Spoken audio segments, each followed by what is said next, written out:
Some people say time is like a river that flows swift and sure in one direction. But I have seen the face of time, and I can tell you, they are wrong. Time is an ocean in a storm. Unless you're listening to The Gaming Outsider. Hey, this is Yuri Lowenthal, and we should all listen to The Gaming Outsider. Welcome to the Gaming Outsider podcast. This week, Zack, Jacob, and I are taking a deep dive into last week's announcements of the Switch 2. Believe it or not, there's other news happening, like the announcements of the gameplay trailer for Marathon. As for new games discussed, I played a fighting game called Pocket Bravery, which was ported from PC to console. Mark stops by to tell us how much he's loving Double Dragon Gaiden Rise of the Dragons, which is getting free DLC this month. He also tells us about his experience with Star Overdrive on Switch, and Alyssa shares her impressions of a narrative game called Leila. This is the Gaming Outsider. Greetings, programs, and welcome to the Gaming Outsider, a video game podcast with a focus on our incredible community, which can be found at thegamingoutsider.com, facebook.com/groups/thegocast, and a Discord server. There's a link for it in the notes of this very episode. My name is Scott Clark. I'm your host, and joining me are my good friends, Mr. Zack Parkerson. What's up, sir? How do you do? I am very tired. I'm very tired. Me too. But testing is done at school. End of the year testing. IAR sure. is what it's called now. So I'm glad that's over, and I just gotta get back and survive this last month and a half. So, also joining us, Mr. Jacob Gunderson. How you doing, sir? I'm doing all right. How are you? I am good. We had quite a weekend. He's tired. Yeah. My bad. You kind of already knew how I am, but no. Right. Jacob and I had quite a weekend. We spent. Yeah. Go for it. We spent. Let's see. Saturday morning, we went to the Midwest Gaming Classic in Milwaukee. Chris Bransmeyer was there as well. He was actually manning a booth up there. So we didn't hang out with him most of the day, but Jake, myself, and Paul Hine from our news team went around and talked to a bunch of vendors and tried to drum up some interest in R2V2. It was a lot of fun. Don't have any details yet other than what Jake is about to tell you about a certain thing He looks scared. A certain thing you set up today. What thing did I say? Oh, the thing we talked about like 2 minutes ago. You could have just said. Hopefully, it's easy and not as complicated as I'm making it out to be in my head. But there is an NES maker that we saw at the convention. Well, no, not that. No. What? I was talking about the thing you set up online today. Just tell him. Oh God! R2V2 tickets are on sale. God, I've done like 4 things today for the go. You could have just told me. I'm like a horrible segue artist apparently. Yeah, because I thought I was being pretty clear, but I guess I wasn't. I thought we had an R2V2 part of the show for R2V2 stuff. Yeah. So anyway. Tickets for R2V2 can be purchased right now on Eventbrite. There will be a link the link is on our social media outlets right now and on Facebook. Yeah, all that good stuff. We are doing significant price cuts for R2V2 this year. So normal ticket price day of the event is going to be $10, but $10 for the event, $10 for the concert afterwards, or you can do a bundle for $15. But for those of you that want to get a jump on early, you can actually purchase a ticket right now for $5 or both for $10. So if you want to come to the concert and the convention, it'll only cost you $10 right now. So you can do that at that link.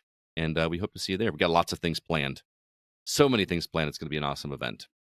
Also, we spent the evening at the Coronado in Rockford. We went to the live performance of the Rockford Symphony Orchestra playing with the Blue Shift Band. If you remember, a couple of weeks ago, we had Joel Baer, the band leader, on the show talking about that. And what a great experience that was. Jake, do you agree? Oh, yeah. It was fun. That was a lot of fun. There was a lot of stuff I didn't recognize. There was some stuff I didn't recognize, and Dire Docs did bring a tear to my eye. How they did like this light show thing on the background to make it feel like you were underwater. That was pretty cool. It was very entertaining. It was awesome. I wish you could have been there, Zach. Ran into some people we knew. Brian, a good buddy of mine that's a collector, found us at the table. We were passing out flyers, and I picked up a couple albums, one for CB, one for my buddy Mike in Portland. Hey, randomly, he did that thing for you. Yes, he brought me back. Brian, you talking about Brian? Yeah. Yeah, Brian went to Japan recently, and he went to the Nintendo Museum. And he said he searched and wanted to bring something back for me Zelda related. So he got me this little keychain that looks at the Hylian shield. And, it's all in Japanese. And I'm like, I got something Japanese Zelda related in my collection. So that was very, very cool of him. So it was funny. He was actually standing talking to us. He didn't realize we were there. And then he talked to us. And he's like, I got to go out to my car and get something. I'll be right back. He walked all the way back to his car to get this thing for me. It was pretty cool. So all in all, very awesome weekend. We had to move some arcade cabinets to the third floor of the Coronado. That was an interesting experience. We had an elevator. We did have you an make elevator. It sound like we had to go upstairs. No, but well worth it. I was a little nerve-wracking driving. I've never driven a vehicle hauling arcade cabinets before. It's always been a CB thing, and I had to do it this time, and it was a little freaky. That truck was not the greatest. No, we had to borrow a truck from my brother. I'm sure if you had a more solid vehicle, you would have been a little bit better. And shout out to Scott Calgaro. What's wrong with your brother's truck? Let's put him on blast. What's going on? Oh, he told me when I picked it up that it was a piece of garbage. But okay. it was one of those where there was something on the left-hand side. I'm still a piece of garbage. There was something in the passenger side front wheel that until I got going like above 25, it was whining. Like it was struggling to pull. And this is when I didn't have anything in the back of the truck. And I texted him and I'm like, dude, is this thing going to fall apart on me? And he just texts back and says, LOL, no. That's all he said. Yeah. So, oh boy. You know how it is, like driving an unfamiliar vehicle, hauling somebody else's very expensive arcade cabinets. That vehicle did not look like it had any shocks. Every time you hit a small bump, it was just everywhere. Yeah. Every bump might have been your last, huh? It was. But well, that's enough of that. Let's go ahead and talk about some of the games that we've been catching up on. Zach, you look like you've been busy this week. Yeah, I mean, it looks busier than I think it is, but my wife told me I had to let everybody know she beat me in Civilization 6 again. So that's 3 wins in a row to my 0. So that sucks. 3-0. Yeah, dude, I'm not. No wins. Yeah, I guess we now, found are a game. Playing? Are you playing on the same TV, like swapping controller style kind of thing, or what do you? Yeah, as I told you, as I used the excellent metaphor a few weeks ago when I was telling you, it's just like worms where you pass. Oh, that's right. Yeah, I do remember that. Back and forth. So it's hot seating it. Yeah, it's fun. We were teaming up to try to destroy America in this last game, but I wasn't paying enough attention to her, guys, because I think she betrayed me and dominated the entire world by religion. Wow, that does not sound like your wife. No, certainly not. But I guess that's why I didn't see it coming. Yeah, probably. So anyway, I can't wait to. I think in the next game, I'll try to get a nuke and just glass her. There you go. Right. Yeah, that's how that goes. That'll keep marriage together, right? Exactly. Yeah, they love that. So yeah, I had to mention that. That game's fun. It's a fun little afternoon activity for us. Mm-hmm. And then I beat Assassin's Creed Brotherhood on the Nintendo Switch. How did you mainline it? No. Well, no. So I do all the like the hidden temple areas. Yeah. Because you got to do those, like almost like Prince of Persia little puzzles. Yeah. The Templar layers and the layers of Romulus, and then I do all the decoding stuff to try to get to the code within the Animus little sub story. Always do that stuff, and then the story. So it's not, I wasn't doing like every assassination contract or anything like that, but a thorough playthrough. Nice. I haven't played those in a while. I've got the collection on Xbox. I should just go back. Well, what's refreshing about them is, they're 12, 15 hours or so. Mm-hmm. Very doable. And I have my new commute is about an hour to and from work. So I got like 2 hours every day of just nothing. There you go. It was pretty easy to blast through that one. And I mean, the ending, still phenomenal. I don't remember specifically. I actually did a recap, one of those recap YouTube videos of like the Assassin's Creed story so far that went through them all chronologically, not chronologically time wise, not in order of release. and I don't remember. I just remember each one of them being like, "Wow, that's bonkers." I don't remember that being a thing. And I don't know if it's true for the later games because I'm not as familiar. But for all of these, they always end on such a fun cliffhanger. Mhm. A little exciting. The character gets stabbed at the end of this one. If Okay. you remember that. Mhm. But anyway, Oh, okay. That was in the under the temple thing. yeah, Like, under the okay, I think Coliseum. I know what you're talking about. Yeah, Yeah. pretty Okay. cool moment, man. All those, Pretty cool. it was so fun when those games are coming out. Every year you're like, what's gonna happen next? Mhm. Yeah, good Kinda nice stuff. And then a little bit more Assassin's Creed Shadows. I am some problems are surfacing, but it's still very, very good. It's just like there's not really much to do outside of assassinations. Yeah. That makes sense. Like it's just nonstop assassinating. Especially you like kind of playing it concurrently with Brotherhood, where the missions sort of switch up. Sometimes you're doing a flying machine, or Yeah. you're just kind of doing some different stuff. But here, in Shadows, it is just assassinating all the time. There's not really anything else to do, Mhm. which is fine. But it's hard to complain too much when the stealth gameplay is so much fun. It is just like occasionally you would like a little bit of a break. Mhm. Does that make sense? I understand what you're saying, and the world is so big too. Yeah.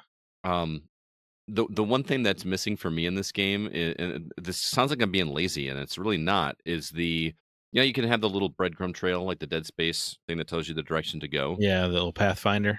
Yeah, I kind of miss the click the stick, and your horse just follows that path automatically. Well, guess what just got patched in today?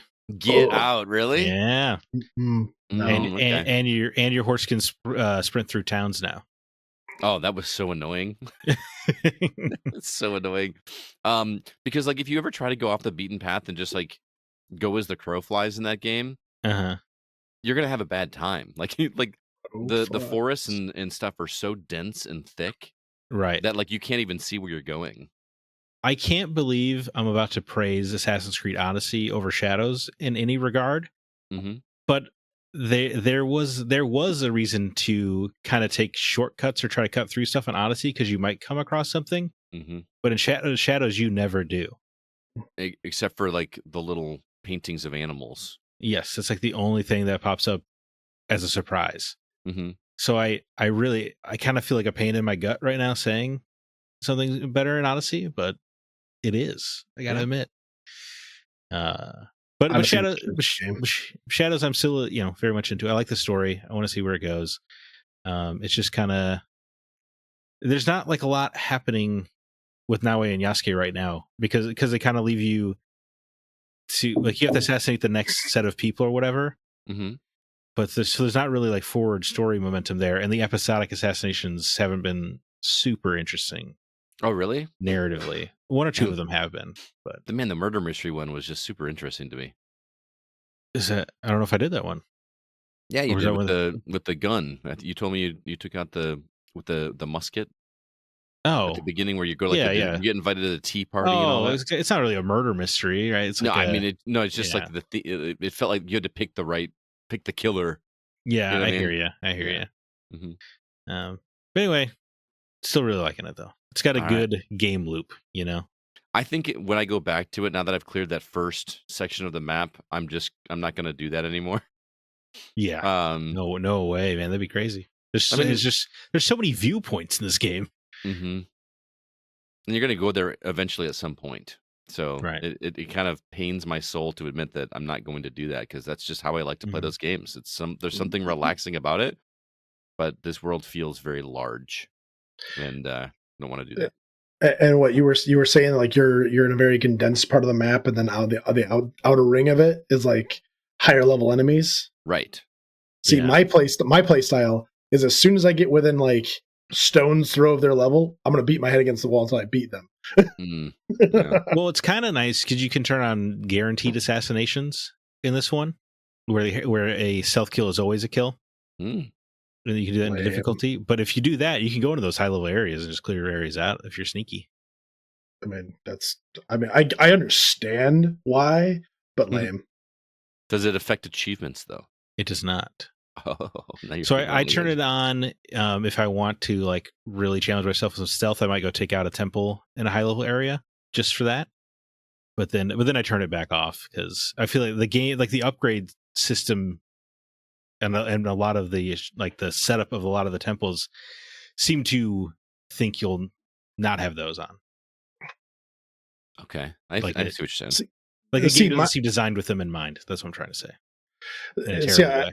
Like in Odyssey, you could have like different loadouts and stuff and different classes. So if I knew that I was able to get into a big fight, I'd put on like heavy armor and pull out a big hammer and whatever and go to town. But if I knew that the only way that I could beat this guy if I stealth him and do double damage and blah blah whatever, like I'm gonna be sneaky and I'm gonna hide behind a bush. I'm gonna get up behind him and stab the hell out of him. My question for you, Zach, because you're further along than I actually have two questions. One is, can you take on any of the targets as either character, or are each one tailor-made for one of those characters? I have played every time they have given me the choice. I have played as Naue, so I can't. I don't really know. There's one target where at least the investigation aspect you have to be Yasuke for. Oh, okay. So, but that's only one example so far. Interesting. Okay, and the other question was, I haven't seen any real world stuff outside of whatever AI generated stuff that there's like an AI generated character that you converse with. Is that you got to get careful with the context of the words AI generated in today's word? You know what I mean. I don't mean that the actual art in this game was AI generated. I mean, like, it feels like you're talking to an AI or an AI is talking to you. Does that has that made any more sense to you? Because I'm so lost. No, it's very light part of the game for sure. Mm-hmm. It seems to have to do with their little little single player battle pass that they have going on. That has some modern day narrative stuff that I have discovered, but I don't know how many people are going to engage with that stuff. Mm-hmm. I'm doing it because I do want the additional lore, right? But I mean, you and I are the minority of people that actually like the real world scenarios in those games. I wonder if there's a silent, big giant group of people out there that actually do like it. Oh, glad you're digging it, man. Yeah. Anything else? And then last but not least, I've finally beaten Kingdom Come Deliverance 2. Very satisfied with it, I assume? Yeah. Yes, of course. Yeah. Took me about 90 hours to get to roll credits. Cow. Yeah. It's a beefy boy. Did you platinum it? That's a good playthrough. No. That's a good playthrough. That's a huge game. But you know what, Jake? This game earns every minute of it. It's so good. That's perfect. No, I absolutely did not platinum it, Scott, because the platinum requirements are out of line. Oh, really? What did you pay for it? I think $200. You got the special pack. I got the right? collector's edition, yeah. Okay. I mean, I see what you're saying. I don't do dollars to minute or hour ratio, though. That's not a fun way to look at it. Well, However, when you start doing the really short games for $80, it was a great game. I put 12 hours into it and I beat it. Well, if that sucks. 12 hours stick with me, that feels like a better use of money than 45 hours that don't. Elex. Yeah, Elex. I could tell you they have that game. First game Zach reviewed for us. We gave him a doozy. It was easy. But yeah, I beat it. If it's better than the first game in every way. If the first game was one of the best RPGs I've ever played, Kingdom Come Deliverance 2 would just be one of the best games I've ever played. Period. Wow. Can I quote you on that in a review? Let's say that sounds like a review in the making right there. Well, yeah. Well, one of. Yeah, seems like a shoe-in for Game of the Year if GTA 6 gets delayed, like it probably will be. Yeah, it probably will. Make sure you write that down so you remember it. Outside of the game that I'm reviewing later on in the show, I haven't played much. I literally played one round of Slay the Spire while I was waiting for a game to install. And I love that I can just pop in and play around with that game. It's great. And actually, just because it annoys the crap out of Jacob, I got to mention Balatro, especially since I actually won a round while I was sitting in front of him last night. And nice. I have been stuck on that particular round for over a month, if not 2 months. And we were supposed to be discussing R2V2 stuff. Yeah. And you decided to play games. Well, your kid kept complaining about that game. Oh, I know. Which one was it? Dark something Descent 2. Path of Exile. Path of Exile 2. He was. Was he mad at the new patch? Yes. Yes. Oh, dude, I've been hearing all about this. Slow the game down. He didn't know I was there, and he was just cussing up a storm in his bedroom at whoever he was talking to online about what a piece of garbage this was, and then he comes out, he's like, "Oh, hi, Scott." It's like, I did not. Anyway. He'll be pleased to know they're already rolling back some of those changes. Yeah, I've heard that. Yeah, dude, well. that community was irate. Yeah. My God, I experienced it first hand. Dude, yeah, that's so funny. Wow, I experience firsthand every day. There's like a 2-hour period of my day that's just like one kid complains about this game, one kid complains about that game. Like, I don't know what to tell you guys. Scott, do you think it was Jake's wife's cooking that helped you win Balatro? That's what she said. She did make me dinner last night. She made me spaghetti. So spaghetti was it good? I guess it was good. You have no choice but to say it's good on a live stream, do you? No, it was good because I was like, this is spicier than I'm used to having spaghetti. And she's like, oh yeah, we put seasoning and stuff in it. And we had flavor. Settle an argument, Zach. When you make spaghetti, there's 2 ways to do it. Which way is the way that your family does it, or that you and your wife do it? Do you? I don't think this was an argument per se. An argument. It was more of an observation. I'm excited to hear it though. Do you, when you make your spaghetti, you cook the spaghetti? Do you keep the pot of spaghetti separate and then have the sauce, and then you put the spaghetti and then put the sauce on your plate? Or do you take the spaghetti and the sauce and mix it all together and serve it that way? You mix it all together and serve it. I'm the weirdo then, I guess. I'm the weirdo. Yeah! That's my mom did it your way, Scott, but I don't know why we're adding extra steps here. Right. Come on. Why are you dirtying an extra pot? Throw it all together. Yeah. Well, I mean, you wouldn't be. I mean, you wouldn't be. It's just you're just keeping them separate until you put it on the plate, and then you mix it on your plate. I don't mix is it. Is what he's saying. I don't mix. You don't mix it. You don't mix it at all. No, I like I like the noodles without the sauce on it in some spots, and yeah, I'm apparently weird, but so yeah, you are absolutely weird. Who just wants normal spaghetti noodles without sauce? Like if you went to a fancy restaurant and you got spaghetti and meatballs, that's how they serve it to you. That's true. Not always. Usually depends on where you go. How many fancy restaurants have you been to, Jake, that mix it all in a pot? The fancy Italian restaurants that I have been to are in Rockford, so none. All right. Well, before we get too much on the rails, let's go ahead and jump into the week's news.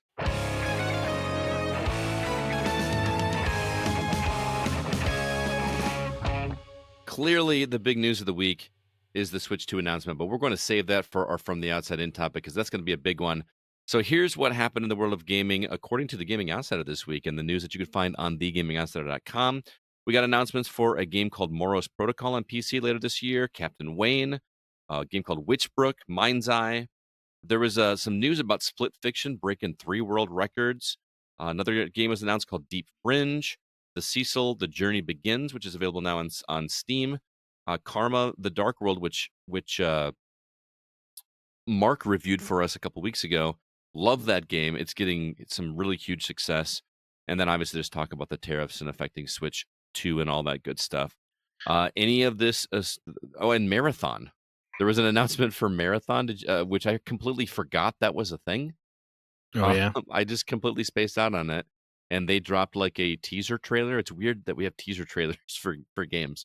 It was a trailer to announce the gameplay trailer that's coming up next week. I was going to say, they did a teaser years ago, right? But now this is a teaser that they're teasing something else? Yeah, that we're going to actually see what the gameplay is because we don't this know. weekend. So, yeah. Jake, any of this stand out you want to talk about? These Split Fiction world records are crap. Come on. Okay. Most sold local co-op video games within 1 week of release. How specific do you need to be? I mean, the Guinness World Records always are.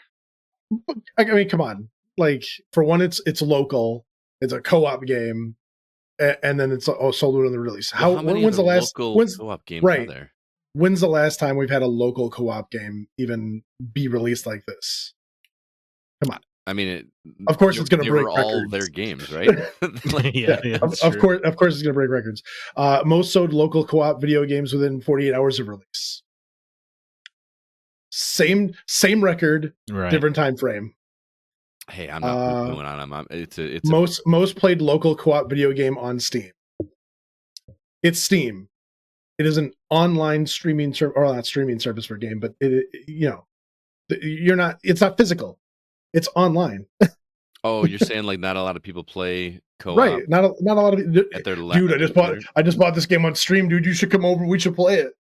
No, that's Steam, but yeah, it takes a very select group of people to go like, oh yeah, let's go over and play the local co-op video game that just came out. Yeah, I'm not mad at it though. I'm real happy for that team, and Joseph Ferris does seem like a pretty nice guy, and I'm glad they're doing well. I'm glad any game does well. I feel like when you start making the record so specific. Well, it's not like they asked them to. It's not like, hey, can you make a category that we can somehow get? They might. No, come on. I thought you could pay for them to come verify a specific record. Tommy Tellerico, I know, did. Oh, did he? Again, I don't know enough about it, but that's interesting. That sounds like a Tommy Tellerico thing. yeah. Fair enough. What's you, Zach? Yeah, like you said, I mean, most of the news this week is dominated by Switch 2 or the games or the pricing or the tariffs or the blah, blah, blah. So, we'll talk about all that later. So really, Mind's Eye just continues to look incredible. Look forward to June 10th. It's getting a physical release. Pretty exciting. And is that the one that we saw at the one showcase that had like GTA style driving in it? Or there's some driving in it? Yeah. Yeah. It's like, you're like, and it's in the near future, and it looks a very third-person shootery. Mm-hmm. Yeah, I think that game looks really good. Morris Protocol also looks pretty interesting. It's a rogue, but it's in 3D. So imagine if like a boomer shooter, what like a Doom was a rogue. I don't know. That's fun. It looks really slick. I highly encourage everybody to check that trailer out because it's heavily pixelated, but it's animated incredibly. Kind of like, remember, what was that Children of Morta? Remember how like the pixelation on that was like clearly pixelated, but the way they animated and the voice work over it just kind of made it stand out in terms of its art. Sure, I get that with this, but it's also in 3D. It just looks really, really cool. Highly recommend that one. And I want to talk about Marathon as well, because again, we don't really know what that is. It's going to be the next, not Fortnite, but like a battle royale, right? Or it's got to be something multiplayer. It's an extraction shooter. Extraction. Yeah, it's like Escape from Tarkov or Hunt Showdown. Oh, okay, gotcha. Okay, all right. So you have any interest in that then? I know you like Hunt really. Showdown. You just like the theme of Hunt Showdown. I mean, I will certainly try Marathon. Well, I will try Marathon depending on its price point. Yeah. I think the aesthetic is really cool. It looks very much like Mirror's Edge. Mm-hmm. And that's a very cool look. That could be fun for a shooter. So I guess we're just going to have to see. Bungie, I'm trying to think of the last time Bungie was relevant to me, and it was very long time ago. So I don't really know what they're about anymore. Mm-hmm. And they've laid off so many people at this point. It's just like, is this the same Bungie? Doubtful. Yeah, so there's a lot of questions around Marathon for me. I just was also perplexed by the trailer, or not even the trailer, the teaser or whatever. Like a character, like from the viewer's perspective, is the character dies. Isn't there like blue blood just bleeding out, and then a mechanical cat comes over and just curls up and sleeps next to you? I don't know what that like. That doesn't seem like a selling point to me. But it does seem tailor made for a TikTok clip. Yeah, exactly. So again, lighter news week outside of the Switch 2 stuff. So we've kind of breezed past this, and that's okay. Trying to find news articles with a big announcement like that. Isn't it crazy how like nothing else happens in the industry? Well, it does. I mean, we don't know Nintendo only announces a console, every now and again.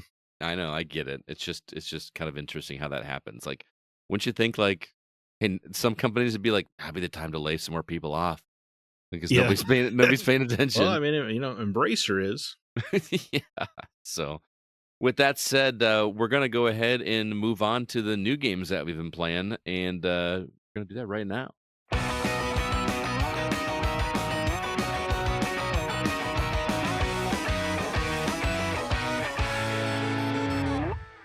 Mr. Parkerson, what can we pick up next week? Wow, Mr. Clark, thank you for that kind introduction. Off the top, we got Song of the Prairie coming to PS5 April 12th. Forever Skies comes to PS5 and PC April 14th. It's a space survival game. Lost Records Bloom and Rage Tape 2 comes to PS5, Xbox Series consoles, PC April 15th. Chains of Freedom, kind of a XCOM-like tactical game, comes to PS5, PS4, Xbox Series consoles, PC in April 15th. Lush Foil Photography Sim. We have hit new levels of simulation games. coming to PS5, PS4, Xbox Series consoles, Xbox One, and PC April 15th. Speaking of another simulator, in case you don't like taking pictures, but you do like slinging heroin, Drug Dealer Simulator is coming to Xbox Series consoles and Xbox One April 16th.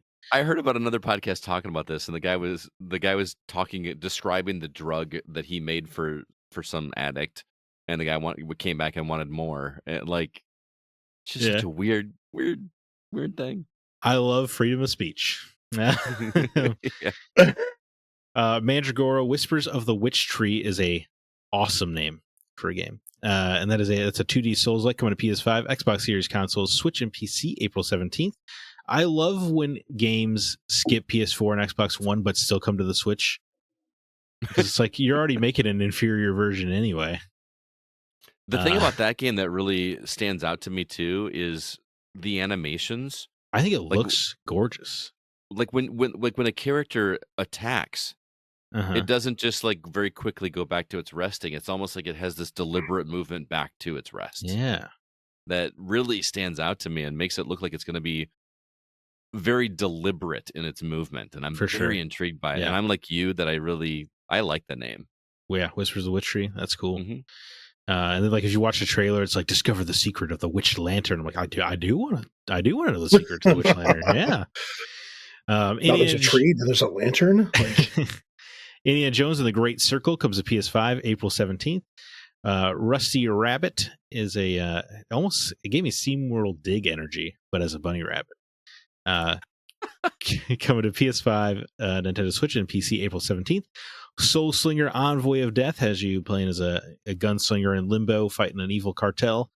Coming to PC April 17th. And then Tempopo, a musical rhythm game, comes to Xbox Series consoles, Xbox One, Switch, and PC April 17th. Did you guys, first of all, before I ask you what you're excited about, did you see the Indiana Jones trailer with Troy Baker and Nolan North? I did not. Dude, it's really a lot of fun. Yeah? You know, just Nathan Drake basically welcoming Indiana Jones to the PlayStation family. Oh, that's kind of cool. That's it was very clever. But Jake, are there any games on this list that stand out to you? Rusty Rabbit looks fun. I mean, it does for sure. Not the one I was expecting. I think Forever Skies is one that I've already been looking at for the PC. Mm-hmm. Even though it says it's for PC. Is this the same one I'm thinking of? I don't know. But no, definitely Rusty Rabbit. I'm going to give that one a try, maybe. Huh. All right. What about you, Scott? Which one did you, Scott? Which one did you think I was going to do? Well, no. I'm a little confused because I feel like it wasn't on last week's and it wasn't on this week's. We're South of Midnight in this. Is that that was on last week's? Talked about it. Did we talk about it? Yeah. But that was the early release, right? Or was April 8th is the street date. Okay, so I can go get it now. Right. Yes. Okay. As of this recording, you can go play South of Midnight.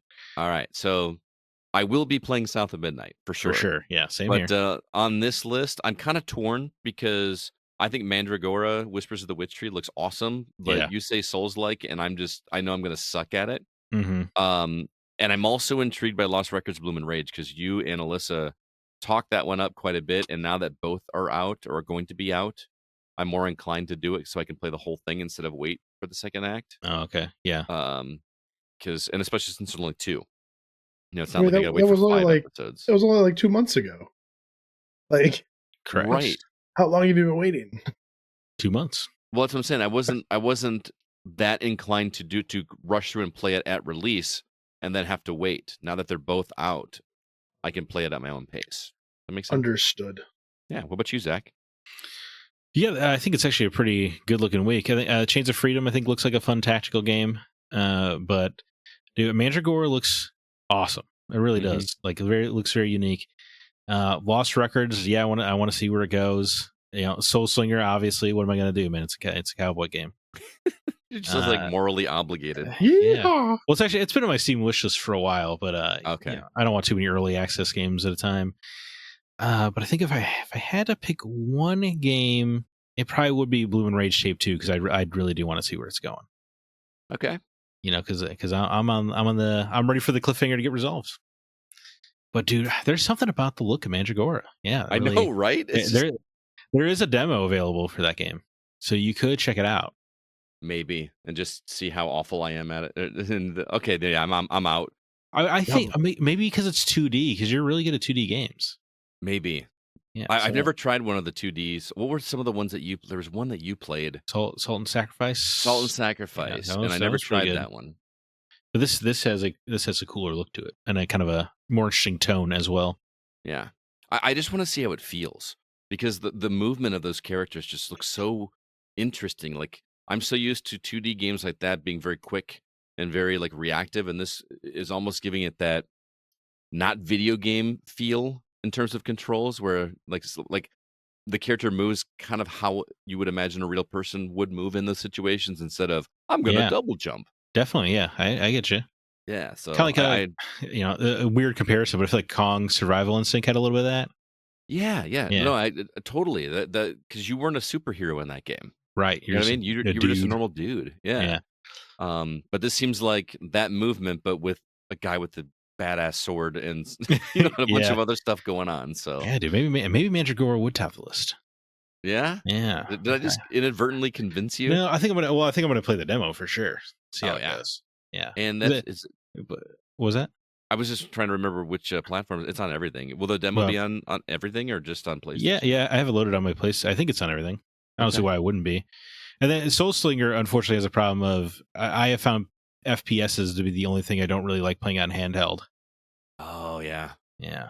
I've still got to give that game that you love so much a try. Now that I have it on Xbox. Wild Bastards, because man, playing that on Switch just did. Yeah, there is just something about FPS on a handheld that just. I'm hoping that's what my issue was, because it seemed like a really neat idea. I just could not. The movement did not feel good to me. Mm-hmm. And I need to get that one another shot. So. All right, well, I'm going to throw these guys for a loop here really quick, because I've got a game that I've neglected to put on the format that I want to talk about. If you guys want to check out the trailer while I'm talking about it, this game is called Pocket Bravery.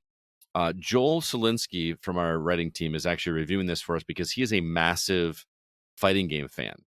I was going to say, I thought it was a fighter, so there's no way you could have played it, right? That doesn't sound right. I mean, I played it because the developer...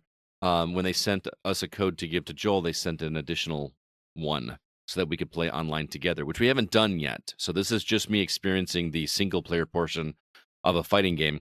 And also understand that when I am talking about Pocket Bravery, I am talking about this from the perspective of somebody that is not good at fighting games, just to be 100% clear. This game sucks. I always lose. It's too hard. It is hard, but not in... I'm there not it is. playing See? it... Called it. It is hard. There's something with me. I don't know if it's because I'm getting older, but the timing aspect of things is really frustrating. So let me get to that in just a second. So this is a fighting game that is sprite based. So the characters, if you look at them, if you guys can pull up the trailer, I didn't put it in there. It is sprite based, but the movement feels very modern. So it's got that classic fighting game feel with a modern sensibilities in terms of the movement. And it feels really slick. Even as a person that's not good at these games, it feels much more mechanically sound than even like Street Fighter 2 back in the day. The move sets, I'm still learning the move sets.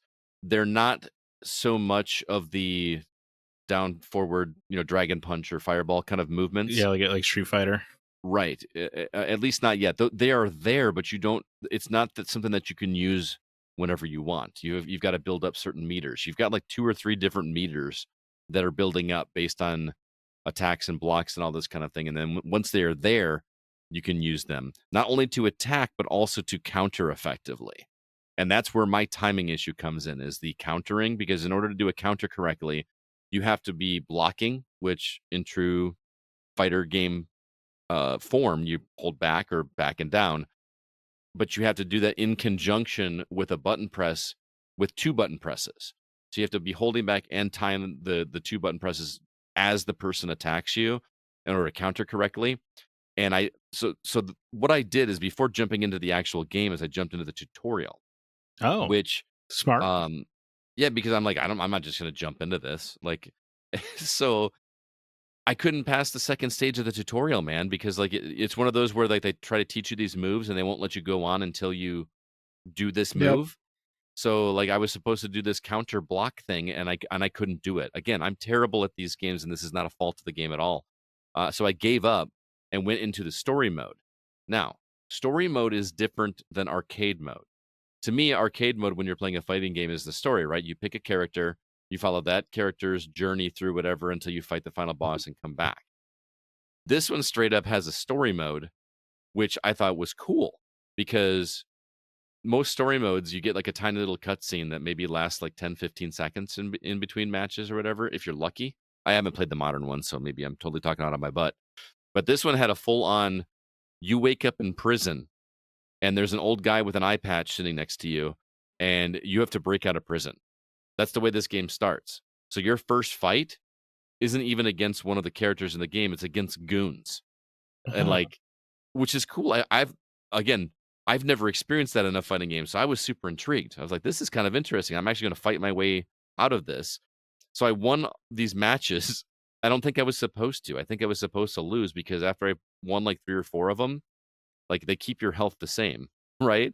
And then they threw another one at me that like I was hardly doing any damage to, no matter what I did. It was like, clearly I'm meant to, lose this fight. Got thrown back in the cell, and I had to figure out another way to escape or whatever. So that was cool. And then once I get out of there, then I'm on a revenge mission to try to get this guy that wronged me and put me into prison. And the story gets incredibly weird after that. I can't even explain to you what's going on. There's a female character that joins your crew, and then you just do random things.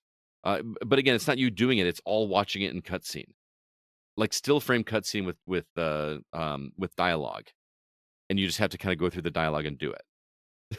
But I mean, you're just going out to dinner and having a conversation at dinner in between. Like I'm like, can we go fight? Like I was very confused. So like, it's like visual novelty? Yes, it's very visual novelty. Okay. And at first I was like, okay, this is cool. I can get into it. But the story started making less and less sense to me. And they start talking about things as if you know what they are. Like you have to channel this inner power or whatever. And is this part of like a bigger anime game franchise or something? If it is, I'm not familiar with it. Okay. I don't know anything about it. Does it look familiar to you at all? Like, No, I'm not. No, I mean, Jake, you're an anime guy. Does this look familiar to you? So I was enjoying it, but then I started getting fatigued by the cutscenes. Like I'm talking sometimes a good like 3-4 minutes of, which doesn't sound like a lot of time, but when like all you want to do is fight to try to play the game, it was a little like, come on, let's go. I mean, I guess if it's not holding your attention for 3 to 4 minutes, that's not a good sign. Well, it's also like, do you ever play a dialogue heavy game where you're afraid to speed up the dialogue because it's going to just make it disappear? Sure. Like I've had this happen in this game where I've missed dialogue, so I'm like afraid to do it. So I'm like very cautiously tapping the dialogue so I don't miss anything, because I'm trying to understand the story. Yeah. But then it did something to me that really bugged me. I came to this castle where I was supposed to confront these guys, and these guys came out to fight me. And it's a 2-stage fight because I'm with this girl. And this part's actually kind of cool. You get separated from the girl, so you're fighting one fight as your character. And when you win that, then you switch over to the other character and have that fight with her, which is happening in tandem with your fight. So you kind of like rewind time a second. You know what I mean? That's fun. And it's cool because then you're playing both characters. So this is how they kind of do their Mortal Kombat thing. You know what I mean? Like the recent Mortal Kombat things where like you play as different characters, but it's all together, and that was really cool. So I beat the first fight, lost the second fight, and I'm like, oh, okay. Then it says you want to try it again. So it just continues the story. It makes me go through the entire cutscene dialogue again. Oh, brutal. Which, but you can skip it though, right? Or just tap through it? You can tap through it, but yeah. I'm sorry, I should not have to do that. So I promptly gave up at that point. So Monster Hunter Wilds does kind of the same thing, Uh-huh. but they did not stitch their conversations well together. And so you'll have a character talk, and as they're talking, they'll be like, "Oh, you need to go hunt this monster, Just in the middle of a conversation. and make sure you catch it." Oh, there's like big pauses. Oh yeah, like every time Um, someone finishes a sentence, there's like this huge pause, and I'm like, well, if I hit the skip button, I know it'll go to the next comment. But if I wait too long and hit skip, it'll completely skip the next person Right. who's talking, and then I'll Right. miss something. So sometimes I'm sitting there and I'm like mashing the button trying to get through it, but Right. Thankfully, there is an arcade mode, so you can actually just go through like a typical, fighting game. Like pick your character. And I haven't given that a try yet, but it is there, and I haven't tried the multiplayer. I'm gonna do that with Joel, and then report back. Or he'll report back. He's gonna do a full written review on it. So he is enjoying the combat so far. He thinks the story is bonkers as well. But well, good.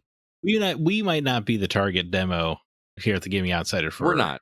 I wanted to Bravery. mention it, and I'll give Joel an option to give his full on thought. So don't take my words as a reason to avoid this. If you like fighting games, I feel like this is one you should check out. I'm no expert, clearly, but the stuff that they're doing feels really interesting. There are so many moving parts in this fighting game. We've come a long way since Street Fighter 2 and Mortal Kombat. Those games feel so simple by comparison in Yeah. terms of the mechanics going on with this. I mean, even like when I got into the Street Fighter 2 Alpha, era where you have like 1 meter that builds up and then you can do a super move. That was complicated. I feel like there's like a whole generation of fighting games that I haven't experienced, and now I'm trying to play catch up with a new one. So it is, man, the animations are gorgeous, and when you pull off something, it looks rad.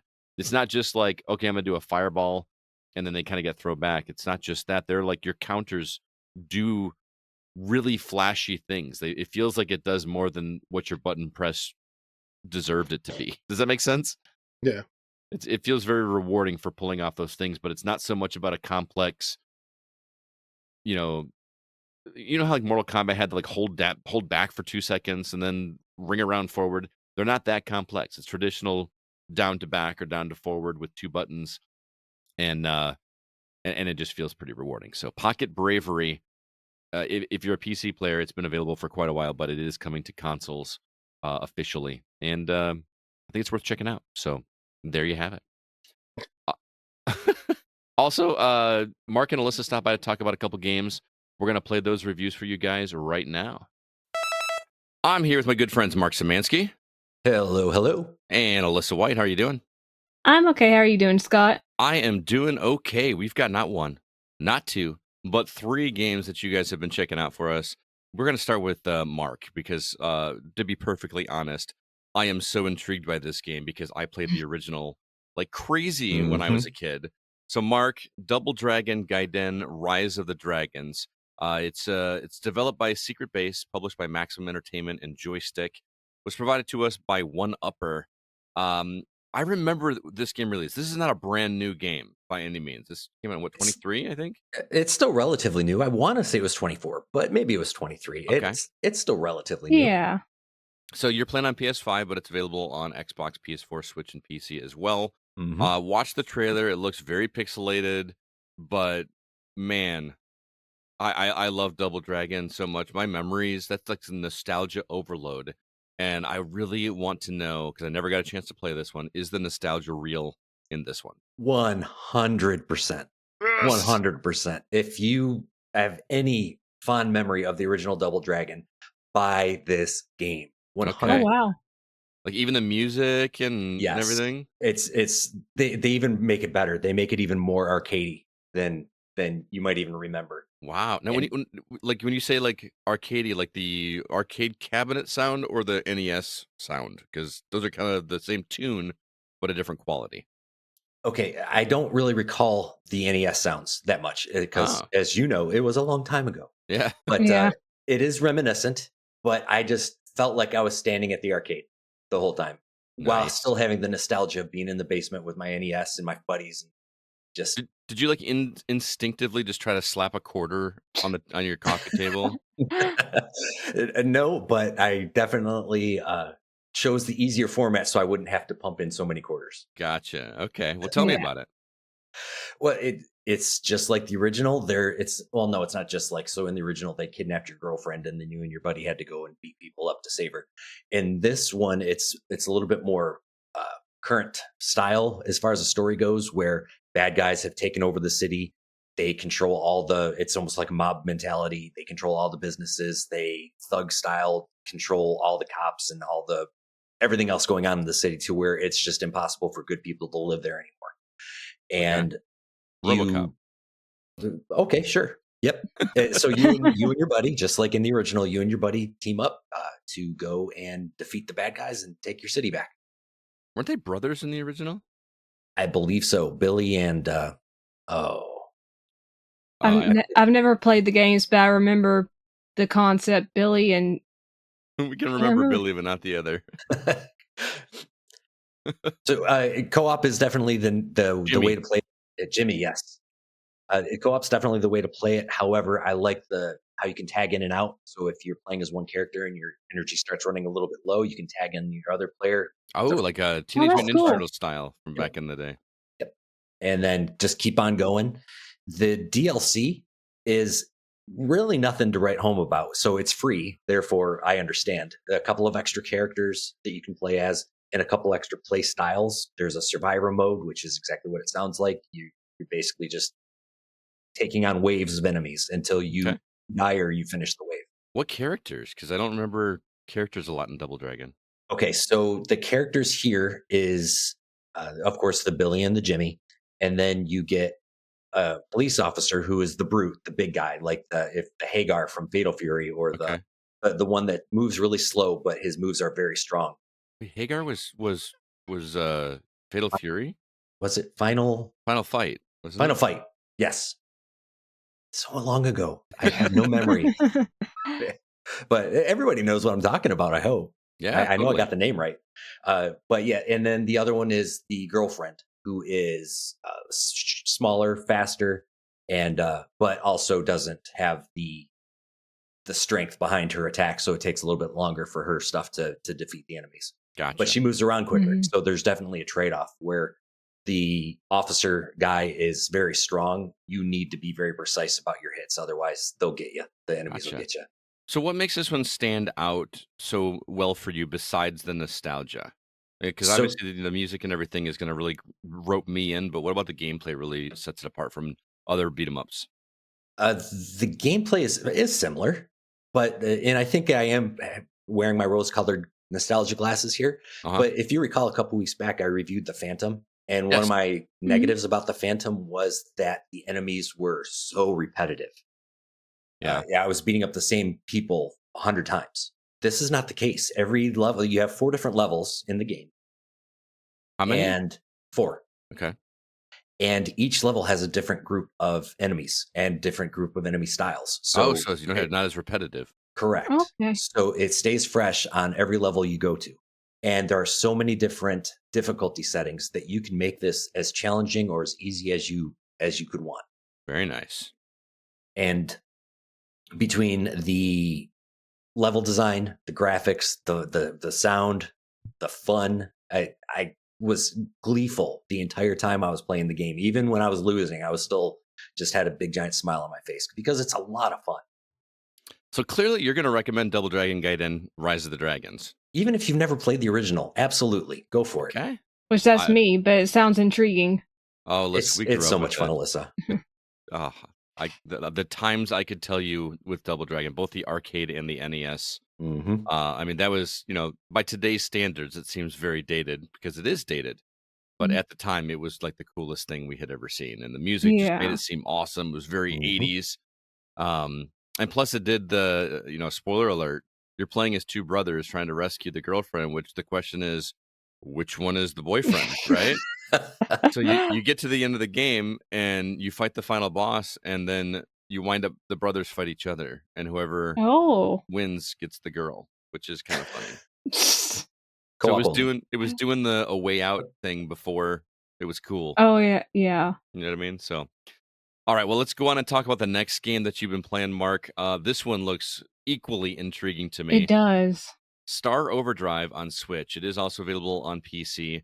Comes from Caracal Games, published by Dear Villagers, and provided to us by Jesus Fabre. Man, I've never wanted to play a land surfing game so much in my life, but this That part looks so cool in the trailer. yeah. So what? I want to know what the story is in this game. Like, why is he on a surfboard or whatever this thing is? What's going on in Star Overdrive? And it doesn't just stop with the surfboard. I'll tell you that in a second. But Okay. the story in it is you are out in space and you get a distress call from your girlfriend who is on some distant planet. And she's saying, there's trouble and I need your help. So you go to the planet and the quests begin. Okay. So at least that's the Okay. story setup. So it's really just that simple. Your girlfriend needs help, and then it just goes from there. Yep. Okay.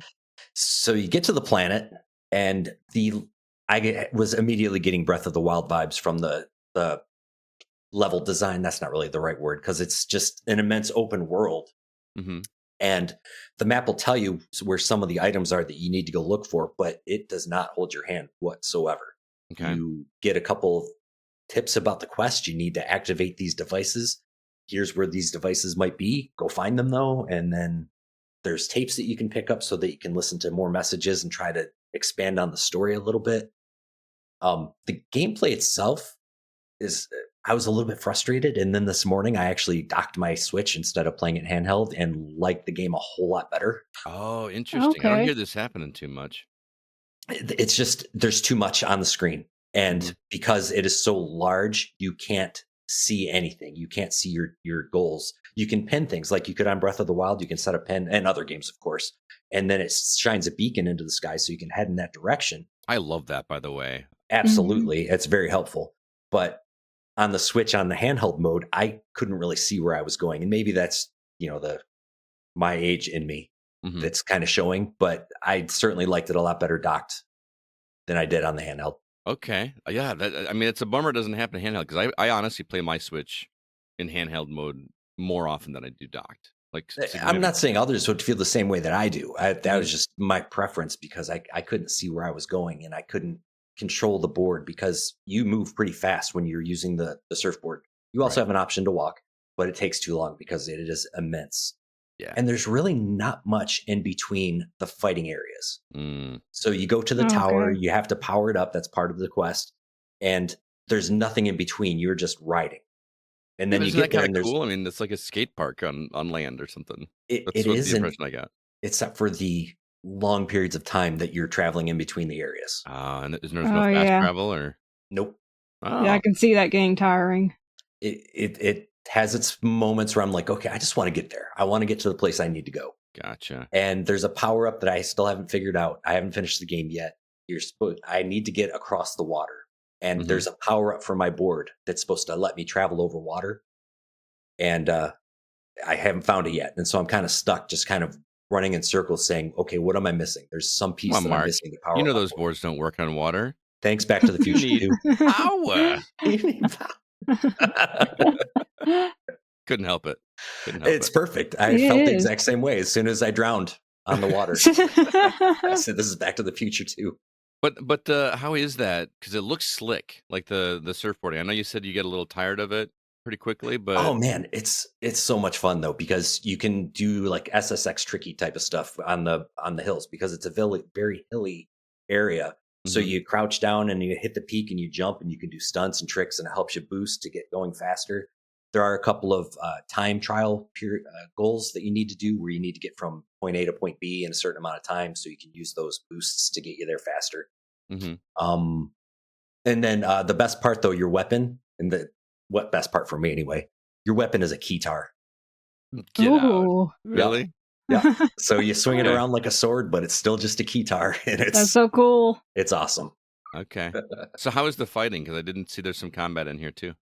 The fighting is kind of interesting. At first, I was a little like, "Is this really it? This is the combat?" But as you see more enemies, the fighting style has to adapt. Another enemy, you need to throw something at it because it evades every attack you give it.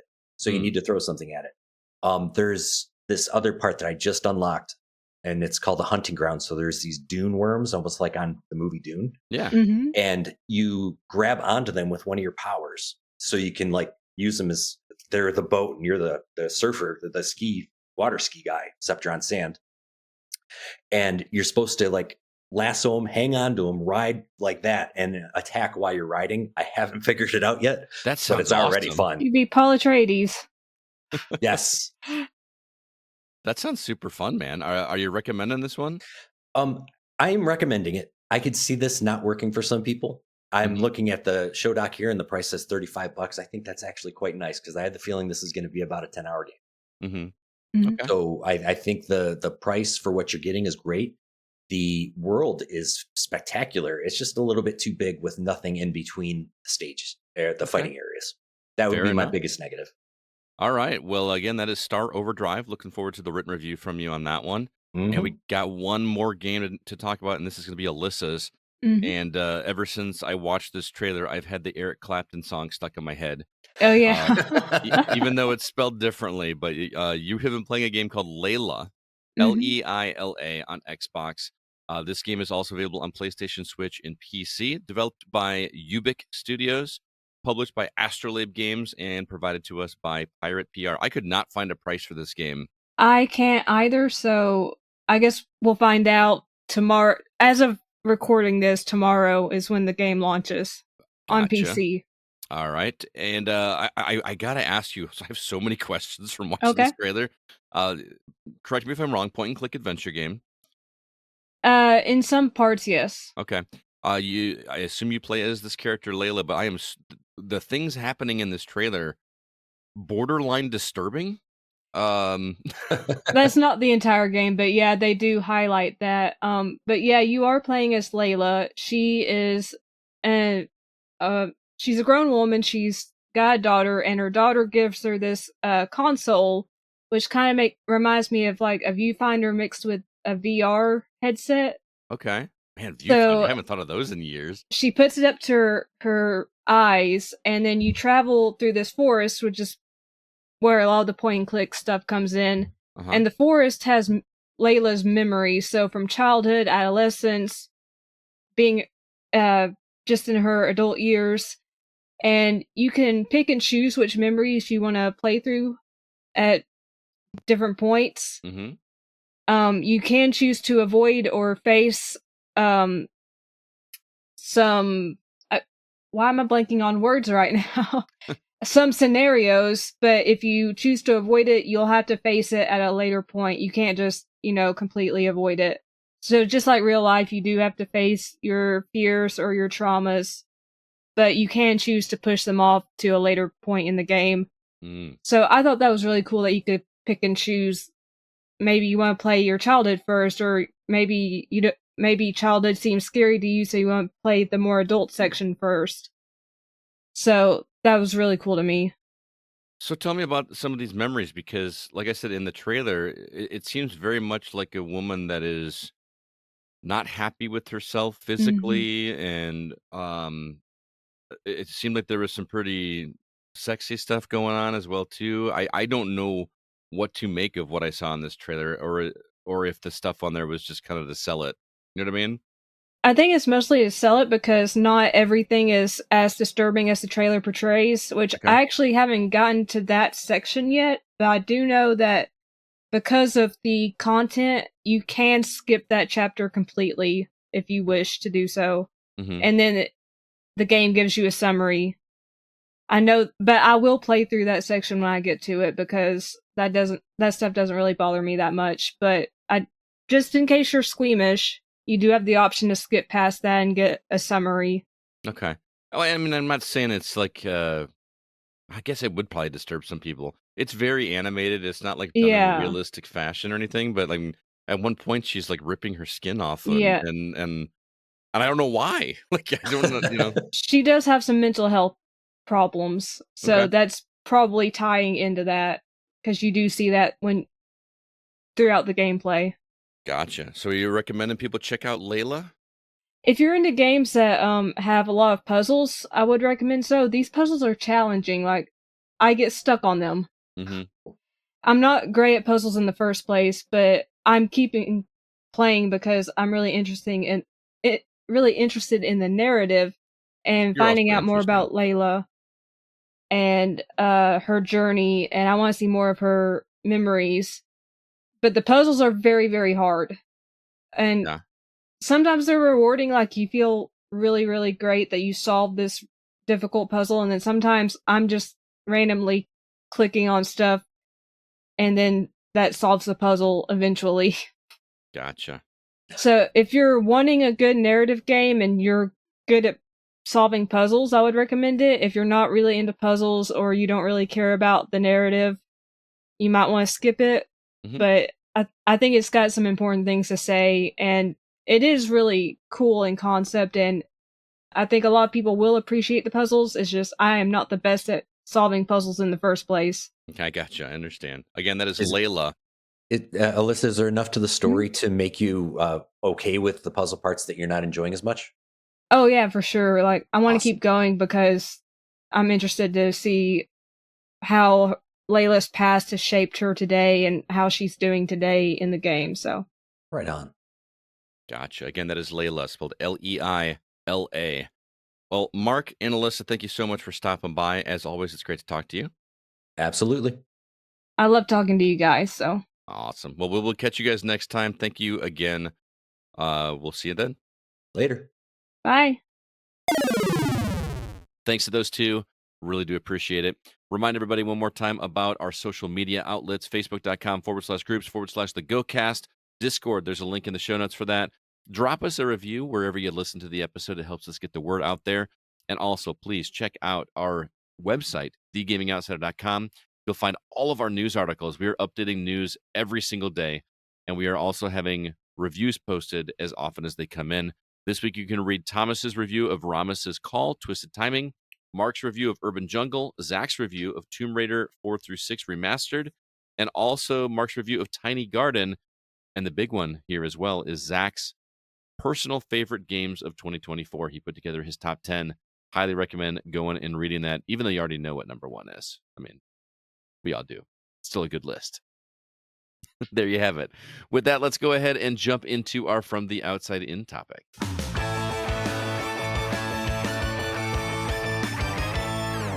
All right, so this is the real meat and potatoes of the episode. And we're a little late to the party because this is a situation where the news, the Switch 2 news dropped the day after we recorded last week's episode. So everybody else on the planet has recorded a podcast about this. But I wanted to get our licks in on this as well because there was a lot of interesting things talked about here, and people are really divided about all of the news here. Where do you guys want to start? Hardware, news, price? What do you want to do? I feel like we just want to get price out of the way. Okay. Well, we can't because we don't really know the price. Right? Well, the announced price, right? But they didn't announce it on the stream, right? That's what's Because interesting. I think because they knew this was going to happen, that it was going to have a divisive response. Yeah. But 'Cause how did that number get as- out then? They didn't No, put it I on mean, the website? No, yeah, they shared it. Okay. It's you just don't put it on the stream because then you get the initial hit of like, oh my god, it looks great, because you don't have any complaints. But as soon as I didn't see a price on the stream, I was like, it's bad news. Yeah. Whatever it is, it's bad news. And it's I actually don't remember how they unveiled the price of the Switch 1 because that was like $300, right? yeah. I mean, that seemed like a good deal even back then. Mm-hmm. Yeah. And also June 5th is the release date, right? So we should say that. The price of the Nintendo Switch 2 is $450, Mm-hmm. or you can get a bundle that comes with Mario Kart World Tour for $500. US, I should say. Which doesn't sound like a significant discount until you hear the price of Mario World Tour. Yeah, which is $80 for digital, correct? For either. Oh, for either. I thought someone would say there was a $90 game. No, there was a there was people not understanding. I don't think what a euro is. Oh, okay, gotcha. Yeah. So yeah, it is. I mean, if it's $80, that's that's a $30 discount by buying the bundle. Right. Why yeah. So wouldn't you? As I say, there's no reason to get the 450. I guess unless you really don't like Mario Kart. I actually really don't like Mario Kart, but I will pick it up for the savings, I guess. Yeah. Or yeah. so I can feel like a buffoon. I don't know. I mean, there's no way I'm not going to buy Mario Kart. I'm a teacher. You know, like Right. it's I was gonna say it'll avoid the unnecessary questions later in my life where people are like, "Hey, can we play Mario Kart?" And then I don't have to say, "Well, no," because yeah. You have Uno. So that's worth $50 to me, is to not have to deal with those situations. wow. Okay. The idea of open world Mario Kart does sound kind of cool on the surface. I'll admit that. Mm-hmm.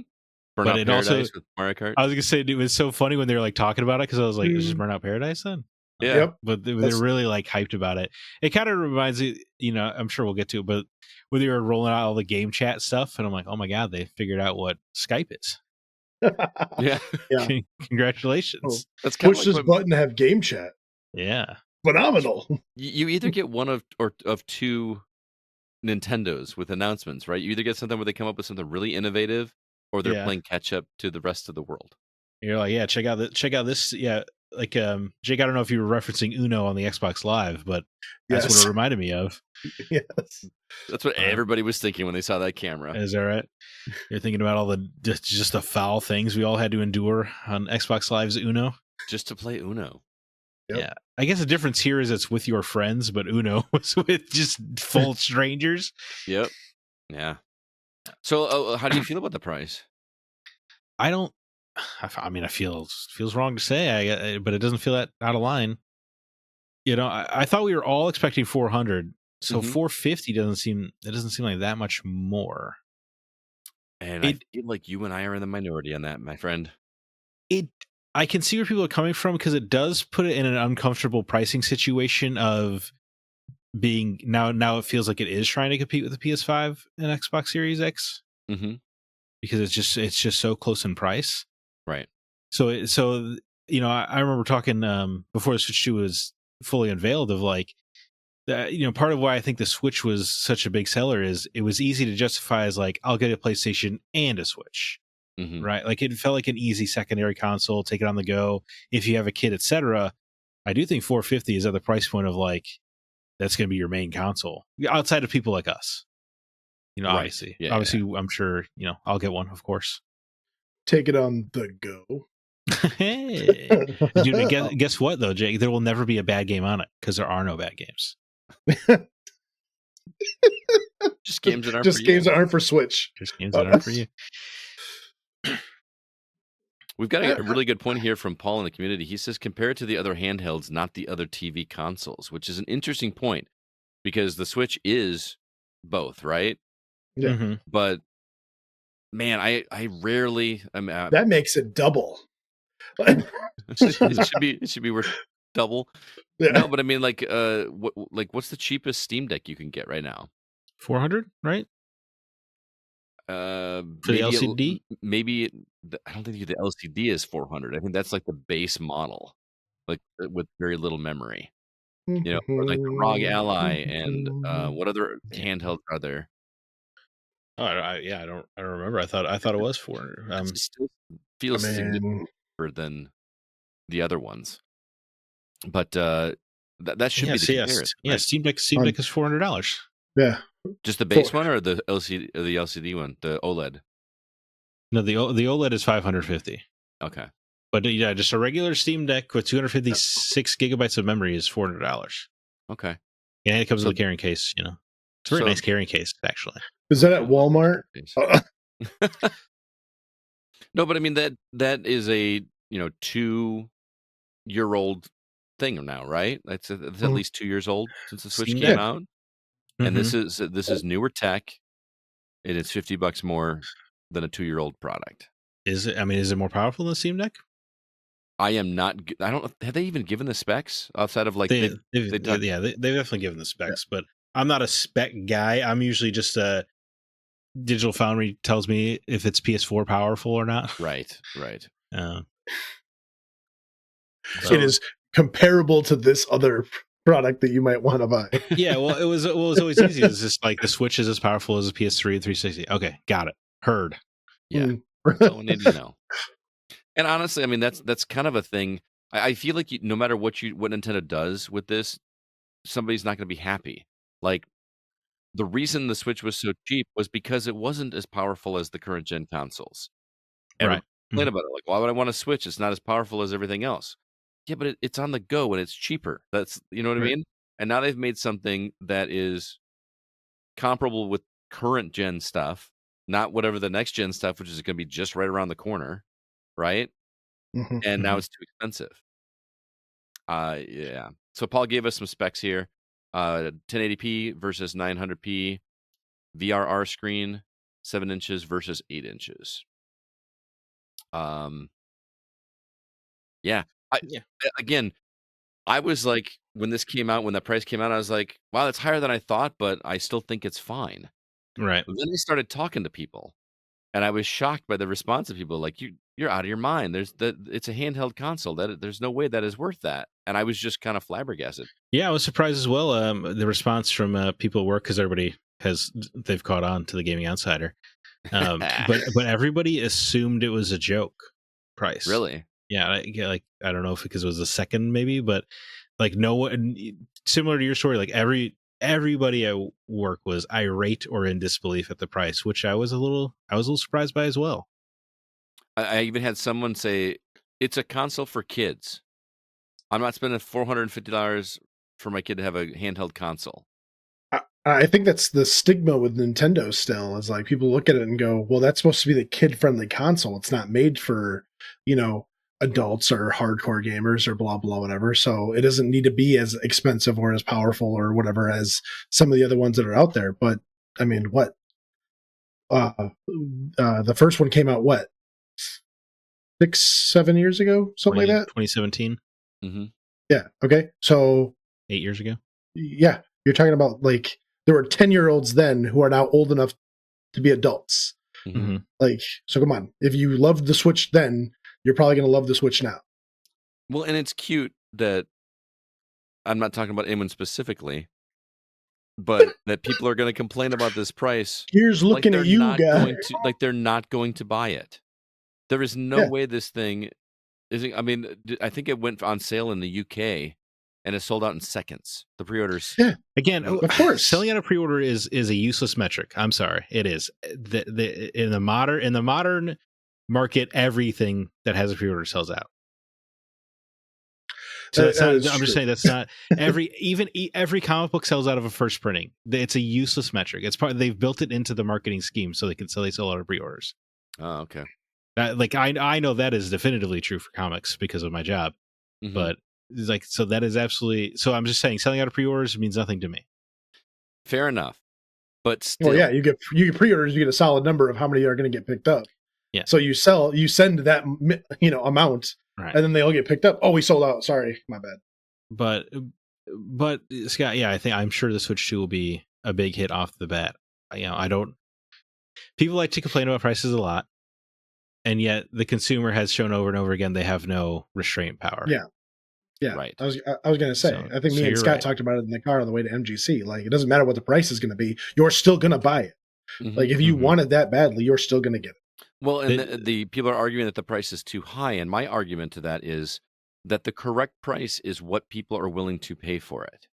If people are willing to pay $450 for the Switch 2, then that is the correct price. Mm-hmm.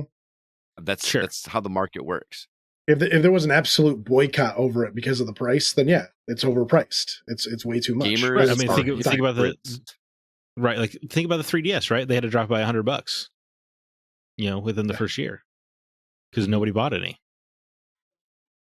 Yeah, they did after that. That's how the market works.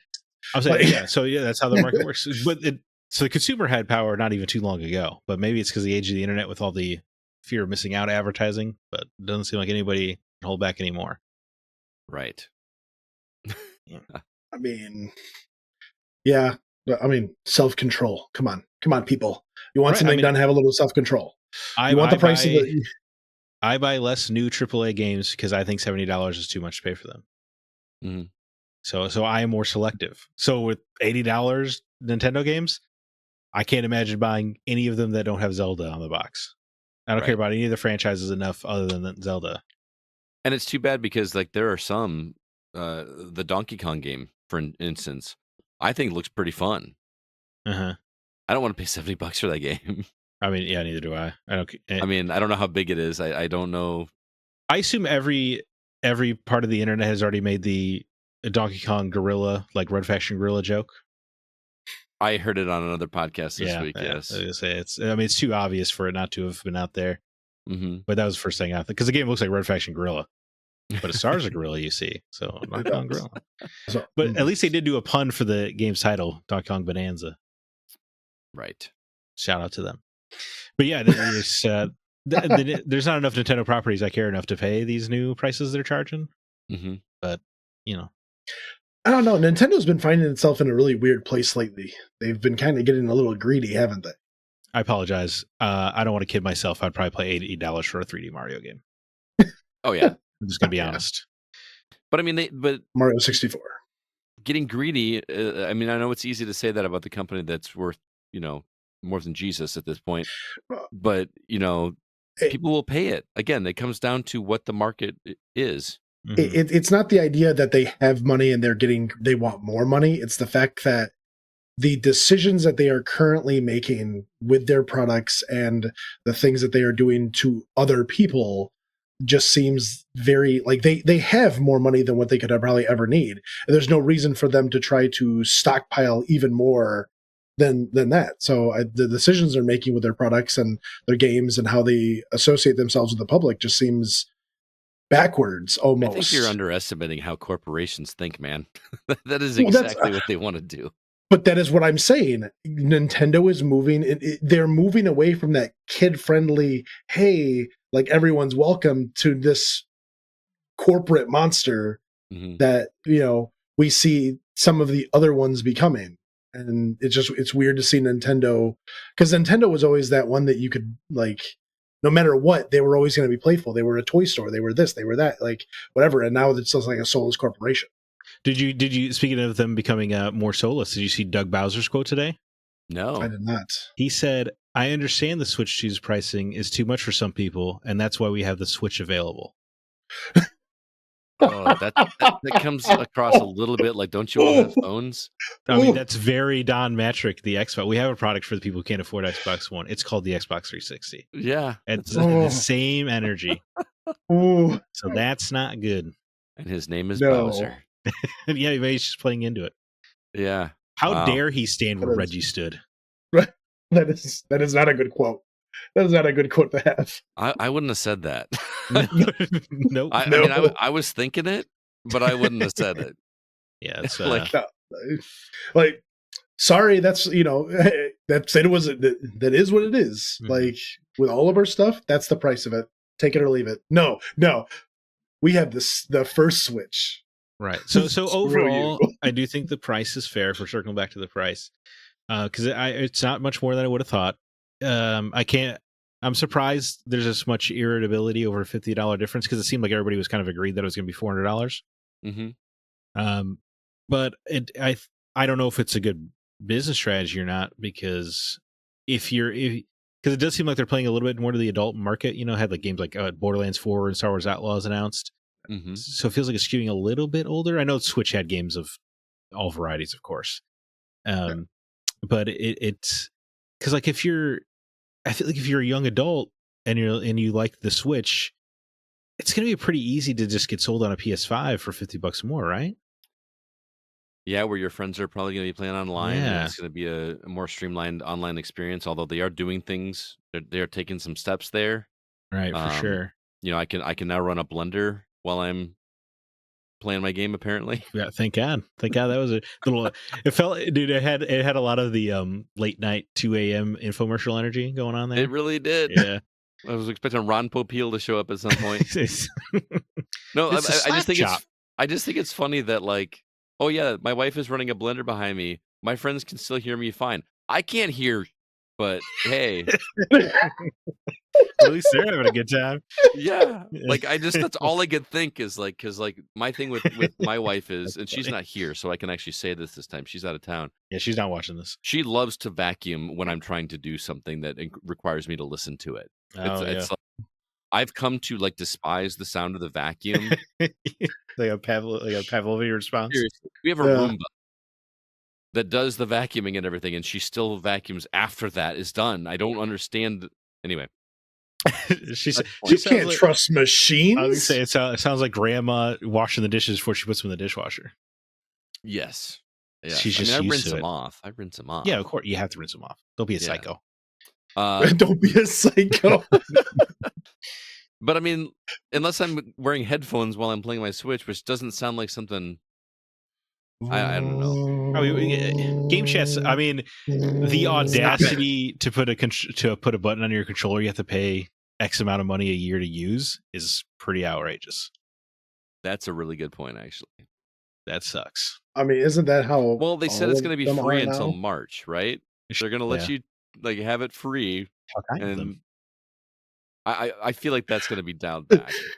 I'm sorry, but your talking privilege has been revoked. Yeah, it's April. I'm sorry, you're no longer allowed to speak to your friends. Please deposit this many quarters. For $30 a year, we'll allow you to use your system to talk.